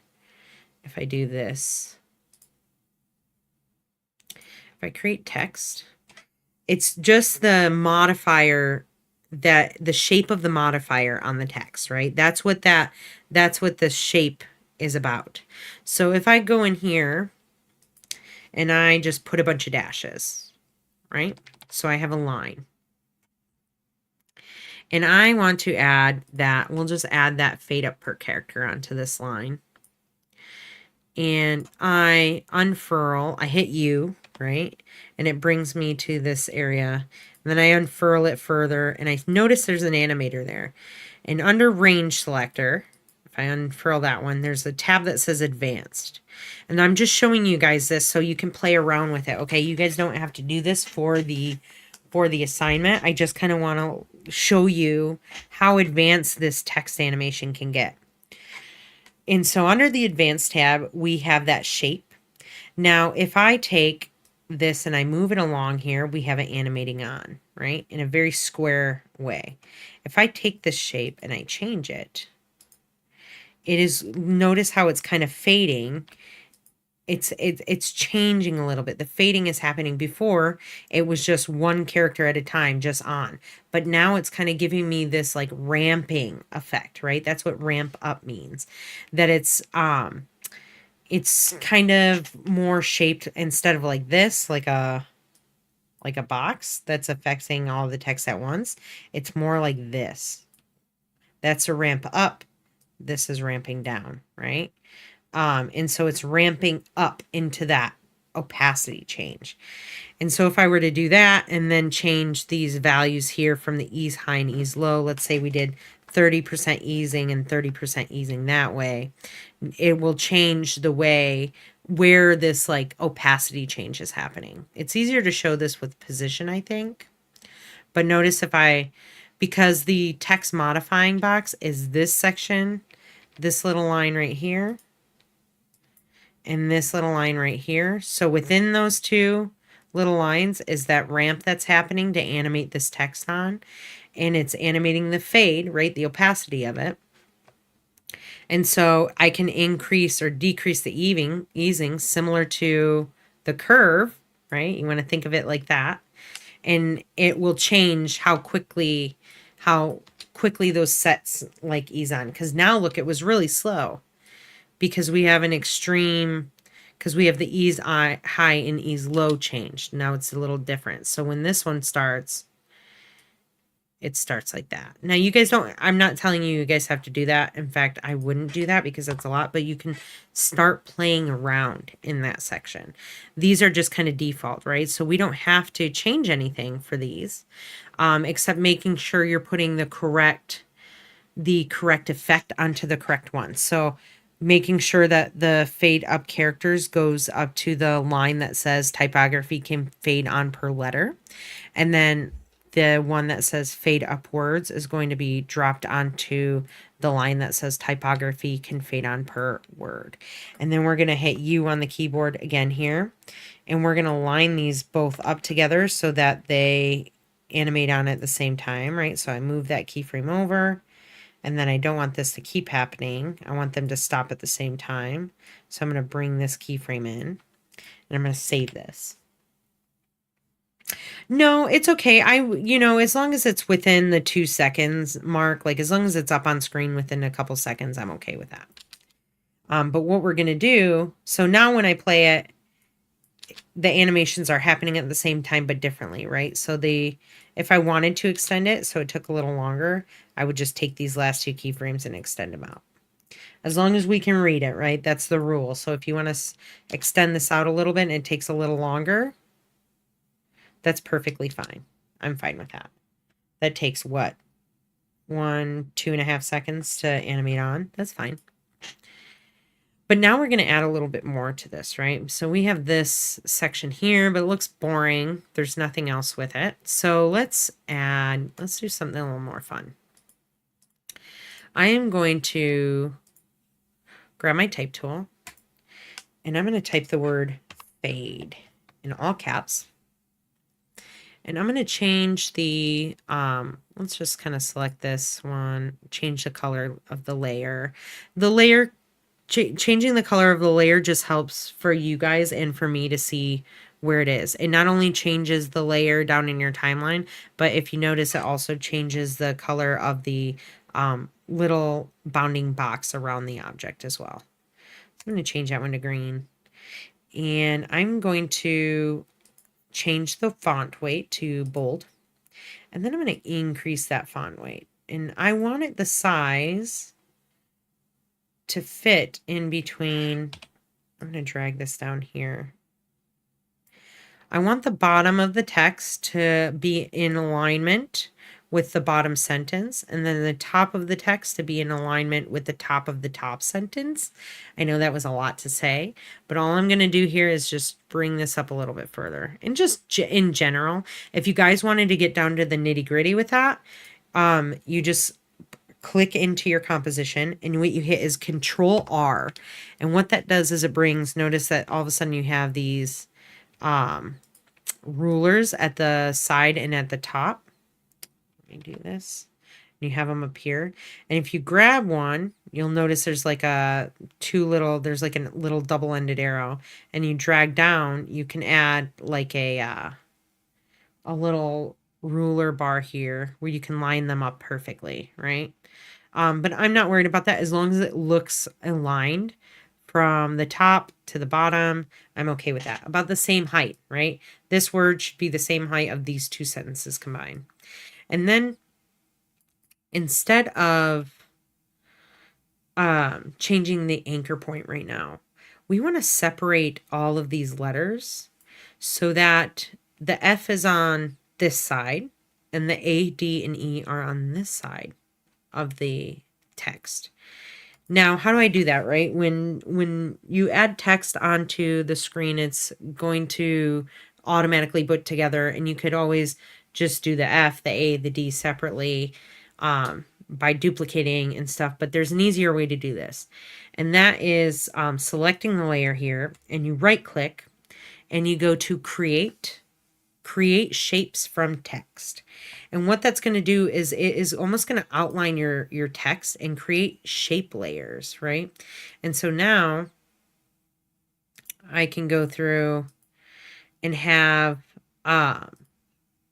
separate. Let me change the color of this real quick to dark green. Now I can have separate control of each one of these letters. At the moment, it's all tied into this one single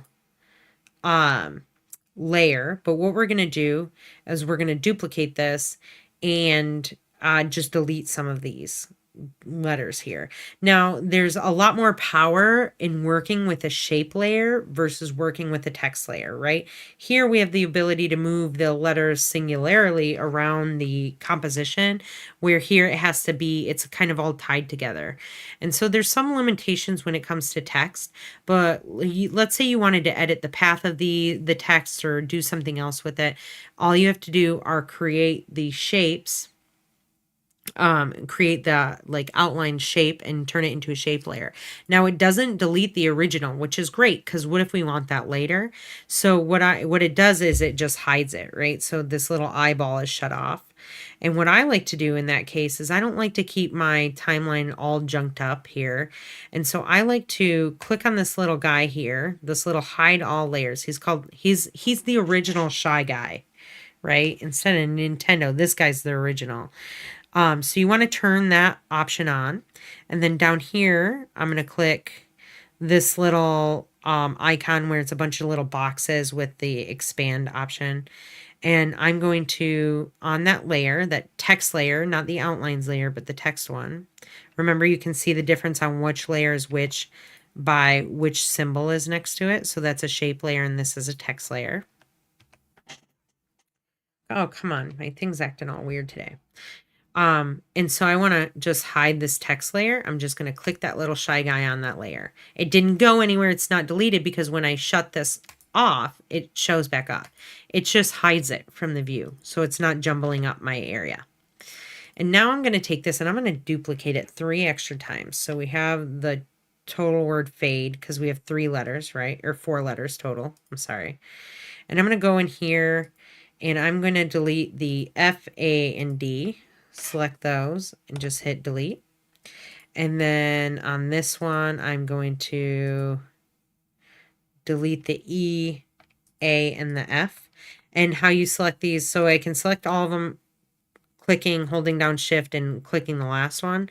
Or if you hold control, you can separate how you delete them, right? So I'm going to delete that one. I am going to delete the D and the F. And here, I'm going to just delete the ADE. And then I'm going to rename these. So this is just the F. I'm just going to hit F. Enter A to change. Enter to change the name D. Enter to change the name of that to E. So now I have all of these organized. I'm just going to hit U to kind of close them all together and I'm going to save it. And now what I want to do is I'm going to grab all of these and move my timeline here so I can see where everything's at. And I'm just going to hit the position, and I'm going to bring this down so it's about at the same spot. And then I'm going to start to separate these letters out. The F I want to be on the other side. In fact, before I do that, let's kind of get these on an equal area, right? So let's do 500 here. And on this one, we'll do 975. When you're selecting all the layers at the same time, it will change all of them, right? And so our X value isn't going to, or the Y value is not going to change, just the X value is going to change. And so I'm going to separate the dimensions of all of these. And again, right click on these. It looks like you can't do it all en masse, so you have to do it separate. Separate dimensions, grab the position, right click, separate dimensions.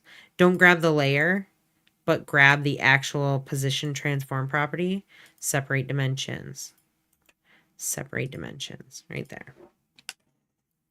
All right, and so we're going to just be using the Y position. So I think I can just, what I will do is, or I'm sorry, we're just going to be using the X. I said Y, but I meant to say X. I'm going to kind of move these in place first, and then I'll keyframe them. So the F I want to be on this side. And the A, D, and E, I want to be over here. Making sure to keep about an equal distance between this area and this area right here.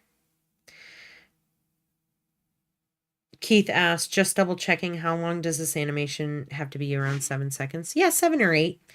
You know, long enough to be on screen, right? I would say 5 to 8 seconds is good enough. 5 seconds might be cutting it short, but you could do that. We'll see how it goes. I might have to, you know, if I'm watching it back after it's been rendered, I might be like, oh, just extend it a little bit, which you can do. So I've got this here. I'm going to move. I've got the A and the F in position, but I kind of want to spread out the D and the E a little bit more. So I'm going to move these and then move this. Visually, I want about the same distance between each letter, right? Judging by the negative space that's in these letters, right? And so I'm going to select all of them now. And I want this to end up. We might animate this differently. Let's see. Let me see what I did last time. Oh, apologize.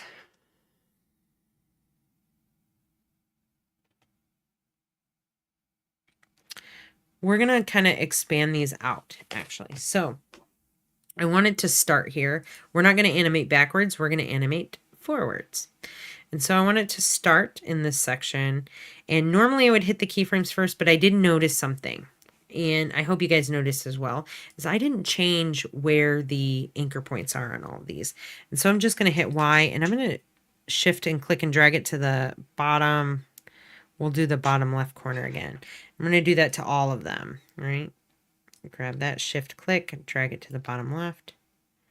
Grab this one, shift and click. Oh.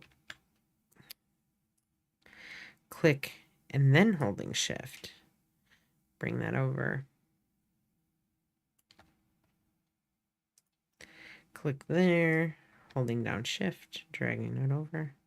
There we go. So my anchor points are set. And now I can animate. Always make sure your anchor points are done before you animate, right? And so we're going to animate the X position. And then I just click that one there, and then I'm going to hit U. And so now it only shows me my active keyframes, right? Normally I would want to do, you know, like I was saying, I like equal numbers, but since we're kind of crunched for time, I'm not going to get that particular at the moment.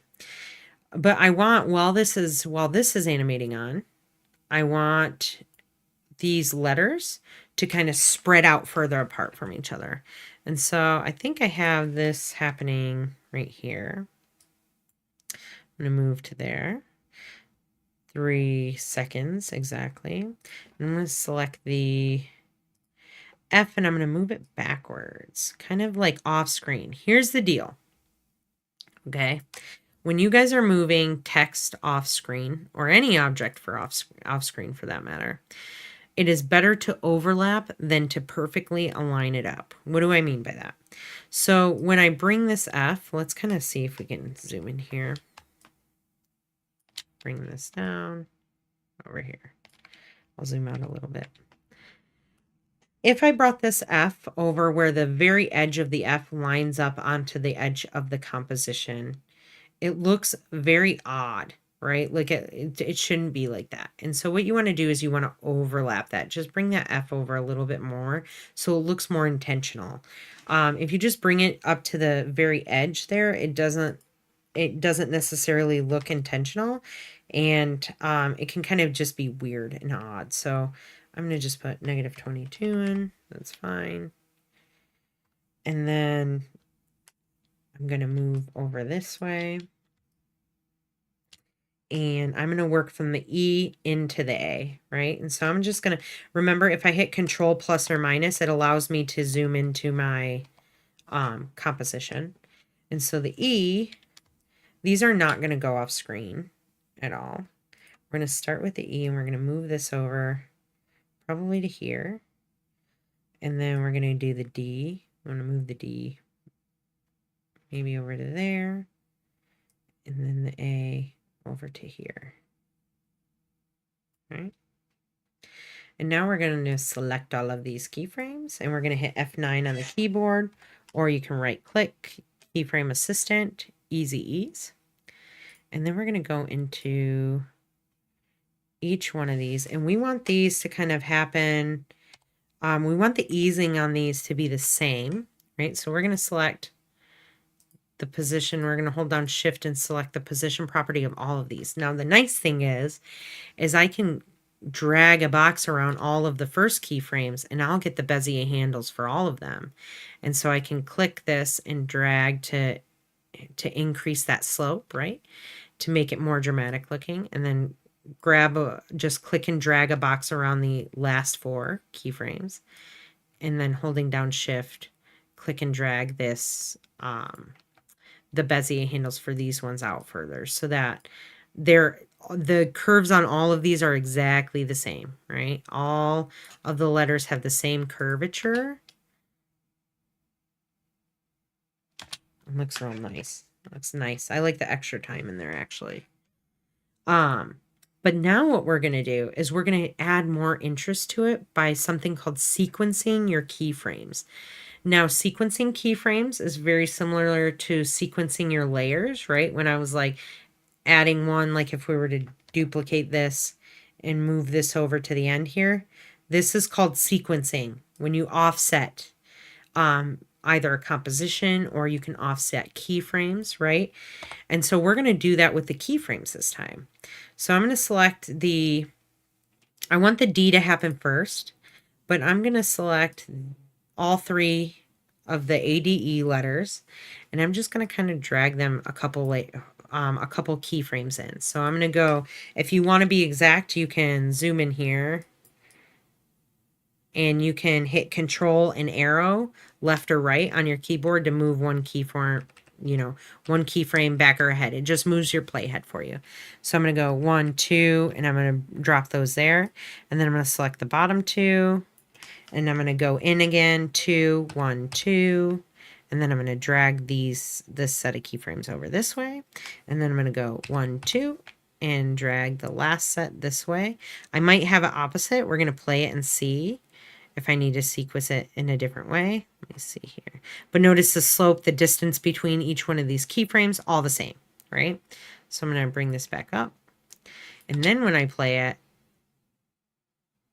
it just adds a little bit. These all start at different times, right? And so we can even increase that more if we wanted to. So let's say we wanted to sequence it by like 3 or 4 keyframes. So I would just grab all of these and I'm like, okay, 1, 2 is on that one. Let's go 1, 2 and move them all to here. And then I'm going to go 1, 2, 1, 2 over, and then drag these ones, sequence them further over this way, right? So I just want to make sure that I've grabbed both of those.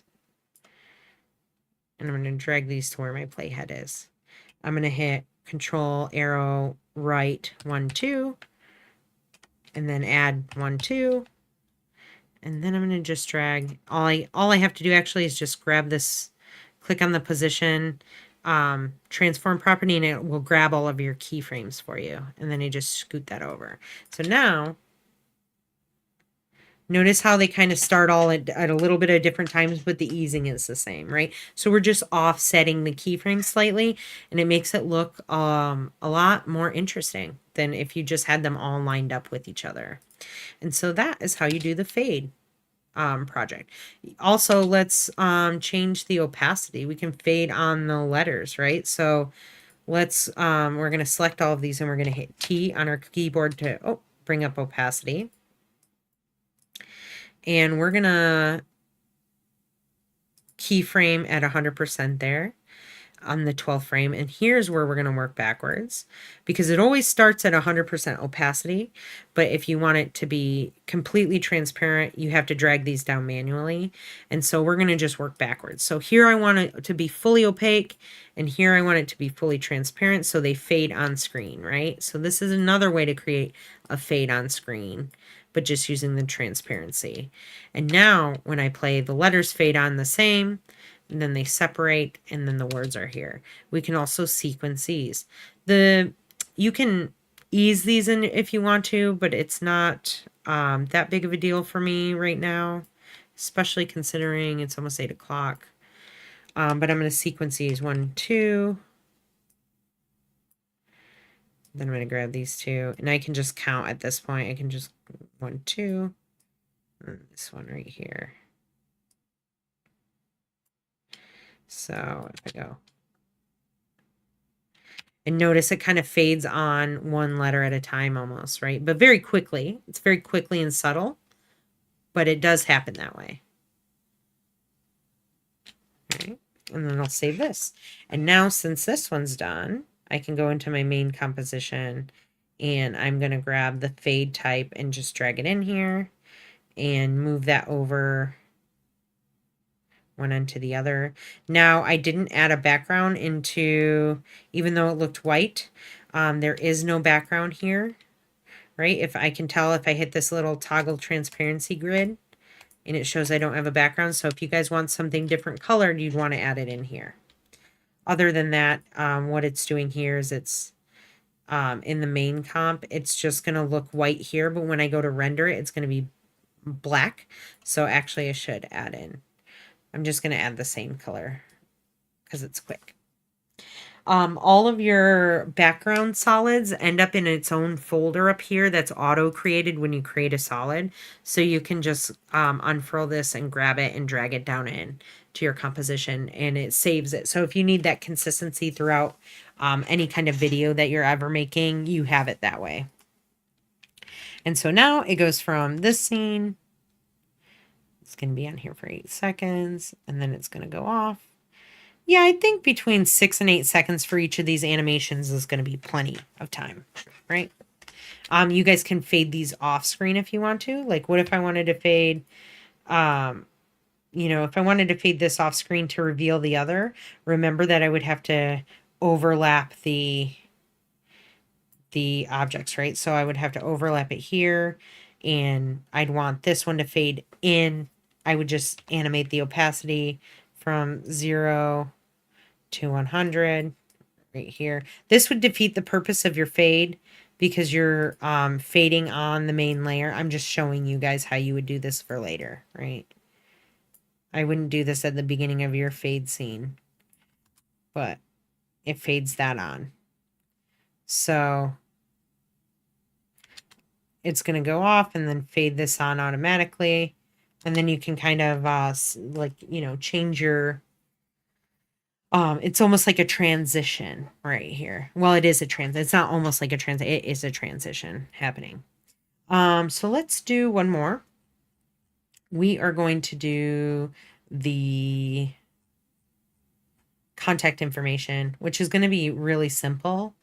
I think we have time for that. Actually, do you guys want to do the contact information one, which is just, you use another effect? Let's do that one real quick. We're going to pump it out because it's going to kind of be like the better, good, better, best. How I make the good, better, best into a comp. So I just had created a composition up here called easing type because that's the easing one. I just created that composition 1920 1080. I can do contact information for this one, information, and then hit OK. And then I just brought in everything into here. I just created the scene in here, and then I took that composition that I made, that easing type composition that I made up here, and I dragged it into my main composition because this is going to be the render. In fact, I can rename this if it makes it easier. Main render, right? So this is going to be the only video that you have to render out of all of these. You create all of these little separate scenes. It's like putting chapters into a book, right? You create each little chapter and then you put that chapter into the binding to create the book. This main render is your binding to create that book. Does that kind of answer your question, Elizabeth? I'm going to go into here. I'm going to drag in. We're going to get through this one real quick because I'm going to try to get to the Cinema 4D one if I can. But I'm going to drag in the solid, and I'm going to type in my name. We're going to keep the font the same, Roboto. I'm going to drop this down. Let's see, 200. Let's say 100. Oh. Oh.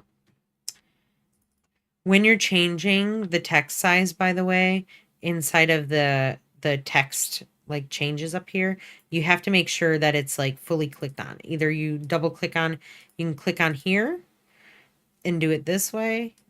But if your type tool is up like this and you start to change this, it will not work, right? So you have to make sure all of it's just Control A to select it all.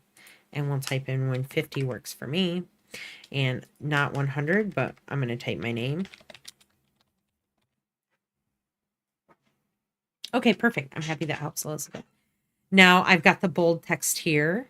I am going to, keeping that anchor point in the corner is fine for me. I'm going to bring up my title action safe.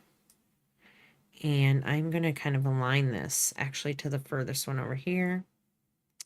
And then I'm going to create 2 more lines, half the size. So I'm going to do 75 for this one. And I'm going to do regular, right? Usually just skipping a line weight is the best idea. So I went from bold, I skipped medium and went to regular. And that just shows more, there's just a bigger difference in the weight of the text, which makes it stand out a lot more, right? Because the bigger and the thicker that the text is, we're going to read that first. And then the thinner, then your brain will start to read the thinner, skinnier text and stuff, the smaller text after. Elizabeth asked if you use your own name. Yes, you guys will use all of your own contact information. By the way, I have been trying to run my audio through an audio software program, which manages all of my audio. How has it sounded to you guys? Has it been like clipping? Has it been extra high? Is it too loud? Like, just kind of let me know in the chat so I can get an idea so I can adjust this if I need to. I'll just read that and then I'm just going to continue working on. So I'm going to continue with the rest of my contact information, which I'm going to put my website in here. And then I am going to duplicate this. Control D, hitting P, bringing this down. And I'm going to type in my Instagram handle name. So at Makara_media. Cool. Thank you guys. And I want to make sure all of these are aligned, right? So I want to change my anchor points on these. I'm going to zoom in here so I can just see. Remember, when you zoom in, make sure you're zooming out. Holding down Shift. Let's try and get that right there. Same with this one. Oh, almost, right? And then this one looked pretty good. And now I'm going to select all three of these and I'm going to align to the left. And I'm going to fit this now so I can see everything. And I'm going to do a little effect for you guys. Where it's going to invert the color of the text and the color of the background, right? So I'm going to right click and add a new adjustment layer. So you right click in your timeline here, you go to new, and then you drop down to adjustment layer. Now an adjustment layer is just kind of a blank layer. There's nothing on it. You can add things. It's meant for you to add things to it, like effects, or you can add like shapes and stuff to it, but like mostly it is used to like add effects onto. So it's kind of a blank, like that blank layer, just to kind of throw these things on rather than doing like shapes and text and stuff on that. Lena asks, is it okay if I put my name and email? I don't have social media. I run into this all the time. That's completely fine. If you put your name and your email, there are some people who don't want to share their information. And if you don't plan to share your reel with anyone after, I don't know what she just ran off with. 1 second.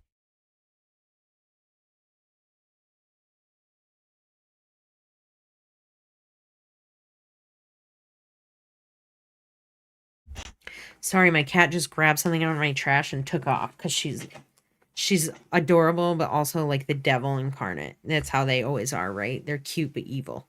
So I had to yell. I was like, yeah. Anyways, yeah, use your own information. If you don't plan to send this to anyone afterwards, or you're going to take out your contact information and you don't want people, in class to know that, I understand that. And for your privacy sake, you can just kind of make something up, right? You can put your student email. That would be another one I would actually add on here. I'll hit duplicate. I'm actually going to move this one down further, about the same distance apart, right? And this one right here, I'm going to change to my email. So, Amanda, .mccara at gccaz.edu, right? So I have my website, my email, any kind of like social media. If you want, you can make all this up, right? The one thing I notice is that this is slightly, I need to drop it down a little bit to have visual, the same negative space about here. And then what I want to do is I want to order these appropriately so they are the same order as I have on screen, right? And I'm probably going to take this position and move this up a little bit. So it's just a little separation between my name and my information. Elizabeth asked, where can I add the adjustment layer? So you just add the adjustment layer into your, I didn't realize I did that. You just add the adjustment layer into your timeline. The adjustment layer stretches across the entire timeline and it's invisible until you see what I do right now. I'm going to go up to my effects and presets and I'm going to type in invert, not I8 invert, invert. And under channel, there's two different kinds. Don't use this one here. Use the second one, channel. I'm going to click it and drag it onto that adjustment layer. And now all of a sudden everything changed different. What does it do? Now this, it inverts whatever color channel that you're working with. So right now it's inverting all the red, green, and blue color channels. So everything that was one color, it's opposite on the color wheel now. So because I had kind of a pale orange background, now it's like a darker blue, right? Because my text was black, now it's white. Now the cool thing about this is this adjustment layer, right? The blank layer that I added that effect onto, it's not a solid, it's not a background, it's just an adjustment layer with an effect added to it. Now, if I move this down, check out what happens. Like it reveals all of the other stuff here, which is really cool, right? So with that in mind, we're just going to put that back here, and we're going to kind of just shut that off for a second. We're going to animate these, and then we'll animate that last. So I want these to animate from up top off screen down into place here. So we're going to animate backwards. I'm going to come into 1 minute 12 seconds because I want people to have time to read this. And I'm going to select all of my text, and I'm going to hit P for position. And I'm going to separate the dimensions because instead of using the X position, we're going to be using the Y position. Separate dimensions, separate dimension. I'm going to select all of these, and I'm going to keyframe the Y, and then I'm going to hit U so I only see my active keyframes. I'm going to go back to 12 frames, or yep, right there, and then I'm going to drag these up. Keep going up. The cool thing is if you drag, well, it's opposite here. Like if you drag up, when you click and drag, it puts it down, but if you drag down, it will drag it all the way up. And I just want to make sure that that is all the way off screen, but not too far. So I'm just going to kind of have it set off screen there. And so now when I play it, it's going to all drop down. I'm going to, I want this to stay on screen the entire time. It's not going to animate off screen, but I still want to ease these keyframes. So I'm going to hit F9, and I'm going to come in here, and I want the easing to be the same. So select holding down Shift and dragging. I'm going to not do super holding down Shift and dragging. And so now when I play it back and watch it, it's nice, like, right? It's nice slow stop, like a steady stop into its resting position, but it's kind of fast and then slow, right? Starts fast, slows down in there real nice, like a nice, perfect. Now I want to sequence these, but this, oh, let me close that. But the thing is, when I sequence these, I do not want this text to overlap, right? Like if I started to move this one, this is what I mean by overlapping text. Even though it feels wrong to have the bottom line animate on first, because we're animating from above down to here, right? We want the first word that's going to come on screen, or that's going to end up, the bottom sentence, word, whatever that's going to end up here, we want it to move first into position. If we were to do it the opposite way, what if I were to animate it from the bottom of the screen up, which we could also do that, right? You can do either one. It's going to animate this. We want the Amanda McCara to start off first, but because for this example, I want to show you guys not to overlap the text, we're going to do this first. So it's going to start with my Instagram handle. Then we're going to move to, we're going to move a couple frames over. 1, 2, drag this, move over, 1, 2, grab these ones. We're sequencing now, right? Dragging over, 1, 2, grabbing, oh, undo that, grab this, drag over.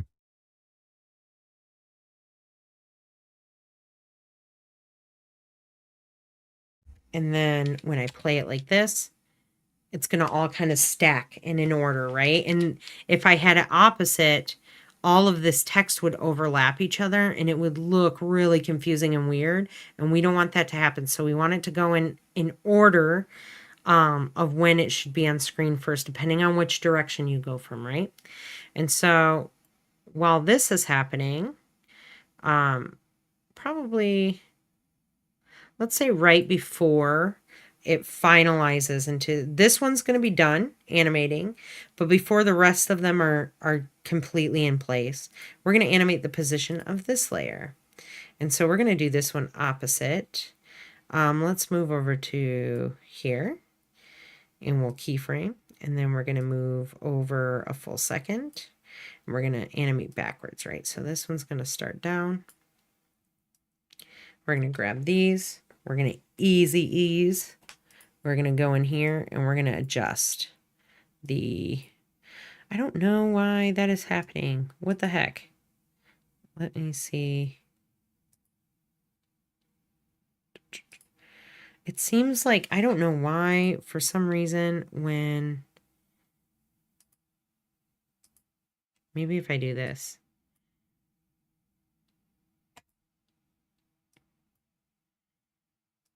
It wants me to separate my keyframes. If you guys are having trouble with this, I'm going to delete these, right click, separate dimensions. I'm not sure why that's become an issue right now, why it won't show those Bezier handles. I'm going to look that up. And then I'll let you guys know if you guys run into that issue too. So instead of animating backwards, now I'm animating forwards. And I'm going to drag this up to right below, like kind of right in between my name and my information, right? And so now, I don't like that. It's a little too slow. I want this to be snappy and fast. And I'm going to ease these. And then we're going to kind of make that motion a little bit more dramatic here. Grab that, holding down shift, dragging over, grabbing this one, holding down shift and dragging over. And so now when I play it, it's a little too fast there, and a little too dramatic. So I'm going to just kind of ease off on the easing, just slightly there, slightly here, holding down shift again. And then I'm going to just extend this a little bit longer. So I'm going to have it right about there. That looks nice. Yeah, and so that's kind of how you'll do your first contact information. In fact, I might want to, like, I don't like the position actually of my name right now, my name in bold. And so I want to change that. And Elizabeth, this one's for you. So I'm going to drag this again, just so we know, make sure my, I click the correct layer, right, my name, and that I bring my playhead to the final resting place where I want it to be different, and that's where I make the change. Because if I don't make the change there, if I made it somewhere else, like here, right, it's going to add that keyframe when we don't want that. So now when it lays, stops there, it's going to look like it comes closer up to my name, which is actually kind of cool. I might want to change the position here just slightly. Actually like that, right at the base before it starts to change anything. If you want to see what it looks like without the grid, you can just turn that title action safe off and just kind of swoop. There we go. So you guys will do one like this, and you will do one of your own design, right? So you can have fun now with your animation properties and stuff. Just remembering not to cross your text and to ease your keyframes. Yeah, I'm happy that's been sealed into your heart, because it's something we all do. In fact, I still do it when I'm just kind of in the zone working and I'm like, oops, I put this in the wrong spot, and then I move it and then I realize I've added a keyframe. It's just a pain when you keep working and you haven't replayed it back, and then you realize it later, and then you have to figure out where your mistake was. So you have to kind of retrace your steps. It happens to everyone. It happens to experienced animators. So yeah, but I'm happy it is seared into your heart. Lena asked, when we make our own contact information design, would we use the same keyframes and effects, just have a different font color? You guys can have fun with that one. So if you want to do something a little bit different, you can choose, like, instead of that channel, what if I wanted to do just a red channel? Ooh, that kind of hurt my eyes, actually. That one's neat, the green channel. You can change your options here, right? You can, now that you kind of know about like masking and different effects, you can, I've had someone do one where they created here, I'll show you guys some cool things you can do with shapes. That way maybe you can do something interesting with like a shape layer, right? That you could add this invert onto. So like if I wanted to do a triangle or square here, and I wanted to add this invert to the square, I can also do that. So it works on shape layers as well. It doesn't just have to be on an adjustment layer. The advantage of an adjustment layer is you can shut the effects on and off on one layer versus having it on each separate like shape layer or text layer, where you would have to go into each one and go up here into the effects control and shut it off. This way, if you have it all on one single layer, all of your effects, you can just come in here and shut that off as needed if you want. If you're like later, I don't want this, I don't like it, you can just shut this off. It's less work. It's kind of future proofing your work for you. Now, if I wanted to do some cool things with the shape layer, let's kind of make this a little bit darker here. And then I'm going to send you guys off after this. We're not going to get to the Cinema 4D one, but there is a video that I'll show you guys right now that's linked on the module. You guys can watch, and I'll show you how to do that as well. And so with this shape selected, I can drop down my contents here. And there's this little button here that says add. Now this is really cool. This is super powerful little section here where you can kind of like change the way your shapes look or work. We're going to use a little bit more of these later, but right now I want to show you guys like how you can kind of change your shapes in a different way and make them a little bit more advanced, right? So let's say I wanted this shape to have like spikes around it, right? I would click on zigzag here, and when I click off, you notice that there's a bunch of little shapes there. If I go to this zigzag that I added and I unfurl that down, notice that I can update things like how big I want those to be, or possibly how many ridges I want per segment, right? Per section here. For each face of this rectangle, I can change the amount. What if I wanted these? Okay, I didn't want them as tall. I wanted them about a 5. We can put about 32 there. It kind of makes the edges funny, so maybe dropping it down to 30 would help. Let's see what that looks like. A little better. I bet you an odd number seems to work a little bit better. Let's try 27. Whatever, right? Like, you guys can play around with that more, but I can change the points, right? So if I don't want them sharp, I wanted them smooth, and I could make almost like a wave shape. I could increase the distance in between them by the ridges per, if I decrease the ridges per segment, it's going to make it a little bit more blobby looking, right? Kind of like that. Interesting. You can increase it to make it look a little bit more even. And then let's say I wanted these even smaller. I can drop that down a little bit more. And then I have like an interesting shape there. The cool thing is, let's bring that back up to 5 so we can see them.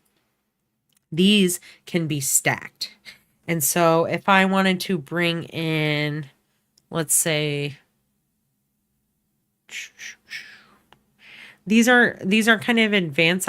You can mess around with twist, zigzag, maybe wiggle transform. But they all are gonna have more sections, so it's gonna be a little bit weird, but you can play around with them, right? If you want to. You can also custom draw a shape if you want to. And if you hold down and drag, you can get that Bezier curve on there, so you can get a neat looking curve. And you can apply that zigzag effect to this as well. You can also, let's add the twist in here onto the shape. Let me delete this one. Now I'm going to unfurl that. I thought I added it on. Oh, here it is. I'm going to drag that up here so it's underneath the zigzag. And then we're going to just change this a little bit more. And it kind of makes it into like this flag shape, right? Lena also asks, for our own design, would we use the same keyframe effects or something completely different? No, you can just keep the same like keyframe ideas in mind, right? Like positions usually are the kind of go-to change that you guys want to do, right? So like I think you're talking about transform property. If you're going to rotate text, the hard thing about rotating text is that it rotates on top of each other, right? So if I go to rotate my name here, it's going to rotate on top of everything else. Not only is it going to rotate, we could do that though. We could always watch, we could do this. So let's change that rotation to 0. Let's delete the shape. You guys kind of get the gist that you can mess around with those a little bit. And let's kind of go into here and on the name Amanda, you'd probably want to do this before you start offsetting your keyframes, right? But if I hit U on that layer, and I'm going to line myself up here, and I'm going to hit R on the keyboard, and I'm going to work backwards. So I'm not only going to add a position animation here, but I'm going to add a rotation animation as well. So I want it to end up completely flat, but on the way up, maybe I'd want it to be kind of, let's see here.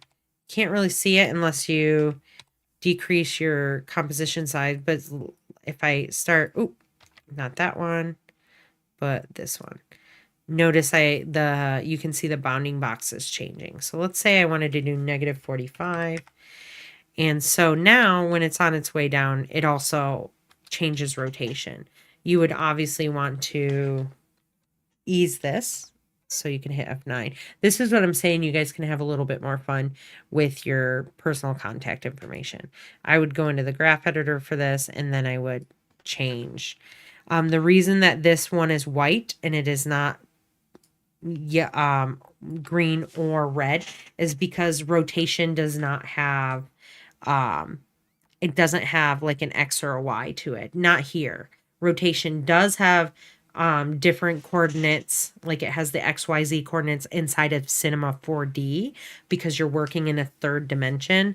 But just here inside of After Effects, it just has it just rotates it in both the X and the Y at the same time. And so now I could even offset this, the two keyframes of rotation and position a little bit so that it's going to kind of sit down into it, right? And you can do that with all of them if you wanted to. You could do it with scale. You can do position, scale, rotation, transparency. So you guys can start to see where combining these things together can create some really interesting looking animations. Not only, right, are we applying this to text, but these concepts can be applied to shapes as well. Are you guys kind of understanding that? I like to call it stacking your transform properties, because your basic transform properties are always going to be position, rotation, scale, transparency. These are your four main transform properties. That's what you guys want to, when I say that word, that's what you're going to automatically start thinking of, right? And so you can mix and match these transform properties to create kind of like a different effect of this. You could stack 2 or 3. I wouldn't do much more than that while you're just kind of learning how to do this. But with your, you guys can try like combining 2 of them together, right? Maybe you want to do scale and rotation. Or maybe you want to do scale and position, or transparency and rotation, right? So that one of personal, your kind of your own creative one, start having fun with it. And the more you play around, the more you're going to start to understand these different properties and how to animate them and how keyframes and how the easing works, right? Offsetting by just a couple frames, offsetting either a layer or the keyframes really makes a difference in how things look, right? It kind of adds that follow through that I was talking about when we were discussing the 12 principles of animation. We were talking about that follow through, that happening, that motion that continues to happen when we kind of stop. There was the what was it? The follow through, and then there was the other one. I know it's like seared into my brain, but it's also not. Secondary animations. But this is follow through. This isn't a secondary animation, is like your hair flying. Follow through is like the rotation happening right after the position and it stops, right? So this was a heavier lesson than the ball bouncing. It's gonna take a little bit more time. For the cinema, the only thing we didn't get to today was the Cinema 4D one. And so I want you guys to watch this one. on your own time when you have a second. I said, please increase the timing in this video. Dr. Casey Farina teaches this one, and he only does it for 3 seconds, but I find that 3 seconds is way too short. So increase it to at least 5 seconds. 5 to 8 seconds is what I say. It'll be, great to do. So this is the lesson right here. This one's the lesson. And this one right here is if your render is taking too long, right? You don't want it to spend 20 minutes on one single frame, just like exporting it out, right? You want it to go a little quicker than this. And so if you watch this video, he explains how you can change your settings in order for it to render out faster, right? Because I have this project is due on, when did I have it? Why doesn't it show me? Oh, right here. It's due on the 11th, right? Yeah, but 5 to 8 seconds for each of the scenes. I think that's a great general rule. I think that will work. And then you're going to composite all of them, including your 3D scene, together inside of After Effects, inside of like this one, right? So if I were to add, I'd want to add my contact information in here as well, right? Here is actually a great spot to have that fading transition from the fade type to this one. It looks out of place, but that's because I'm going to bump this around. Another quick tip here. Watch this, you guys. I'm going to show you something else too. So the transparency of this scene is the opacity is at 0. And we want an opposite of that right now because before we were transitioning, it was the way the transition was, but I said that you don't want your fade scene to really fade onto screen because it defeats the purpose of all the work we did inside. But fading off screen is okay. And now I already put these keyframes down, but I want them just to be flipped, right?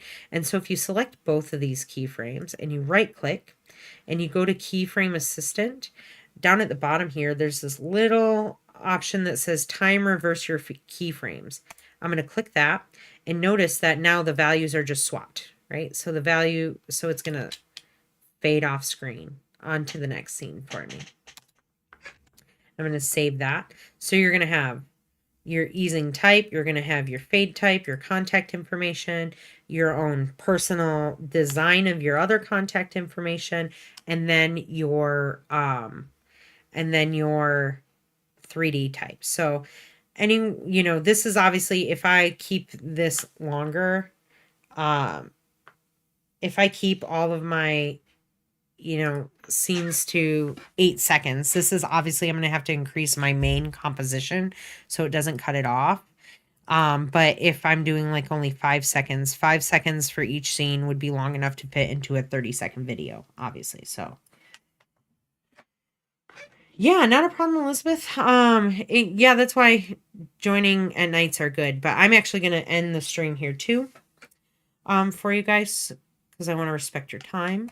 So I hope you guys have a good night, and I will talk to you guys on class on Tuesday. And if you have any questions in between, and Nakara, like I was saying earlier, if you have a question and you want me to see what your animation looks like so far, you can always send me renders in between or videos on OBS. Other than that, I hope you have a good weekend and a good night, you guys. Bye.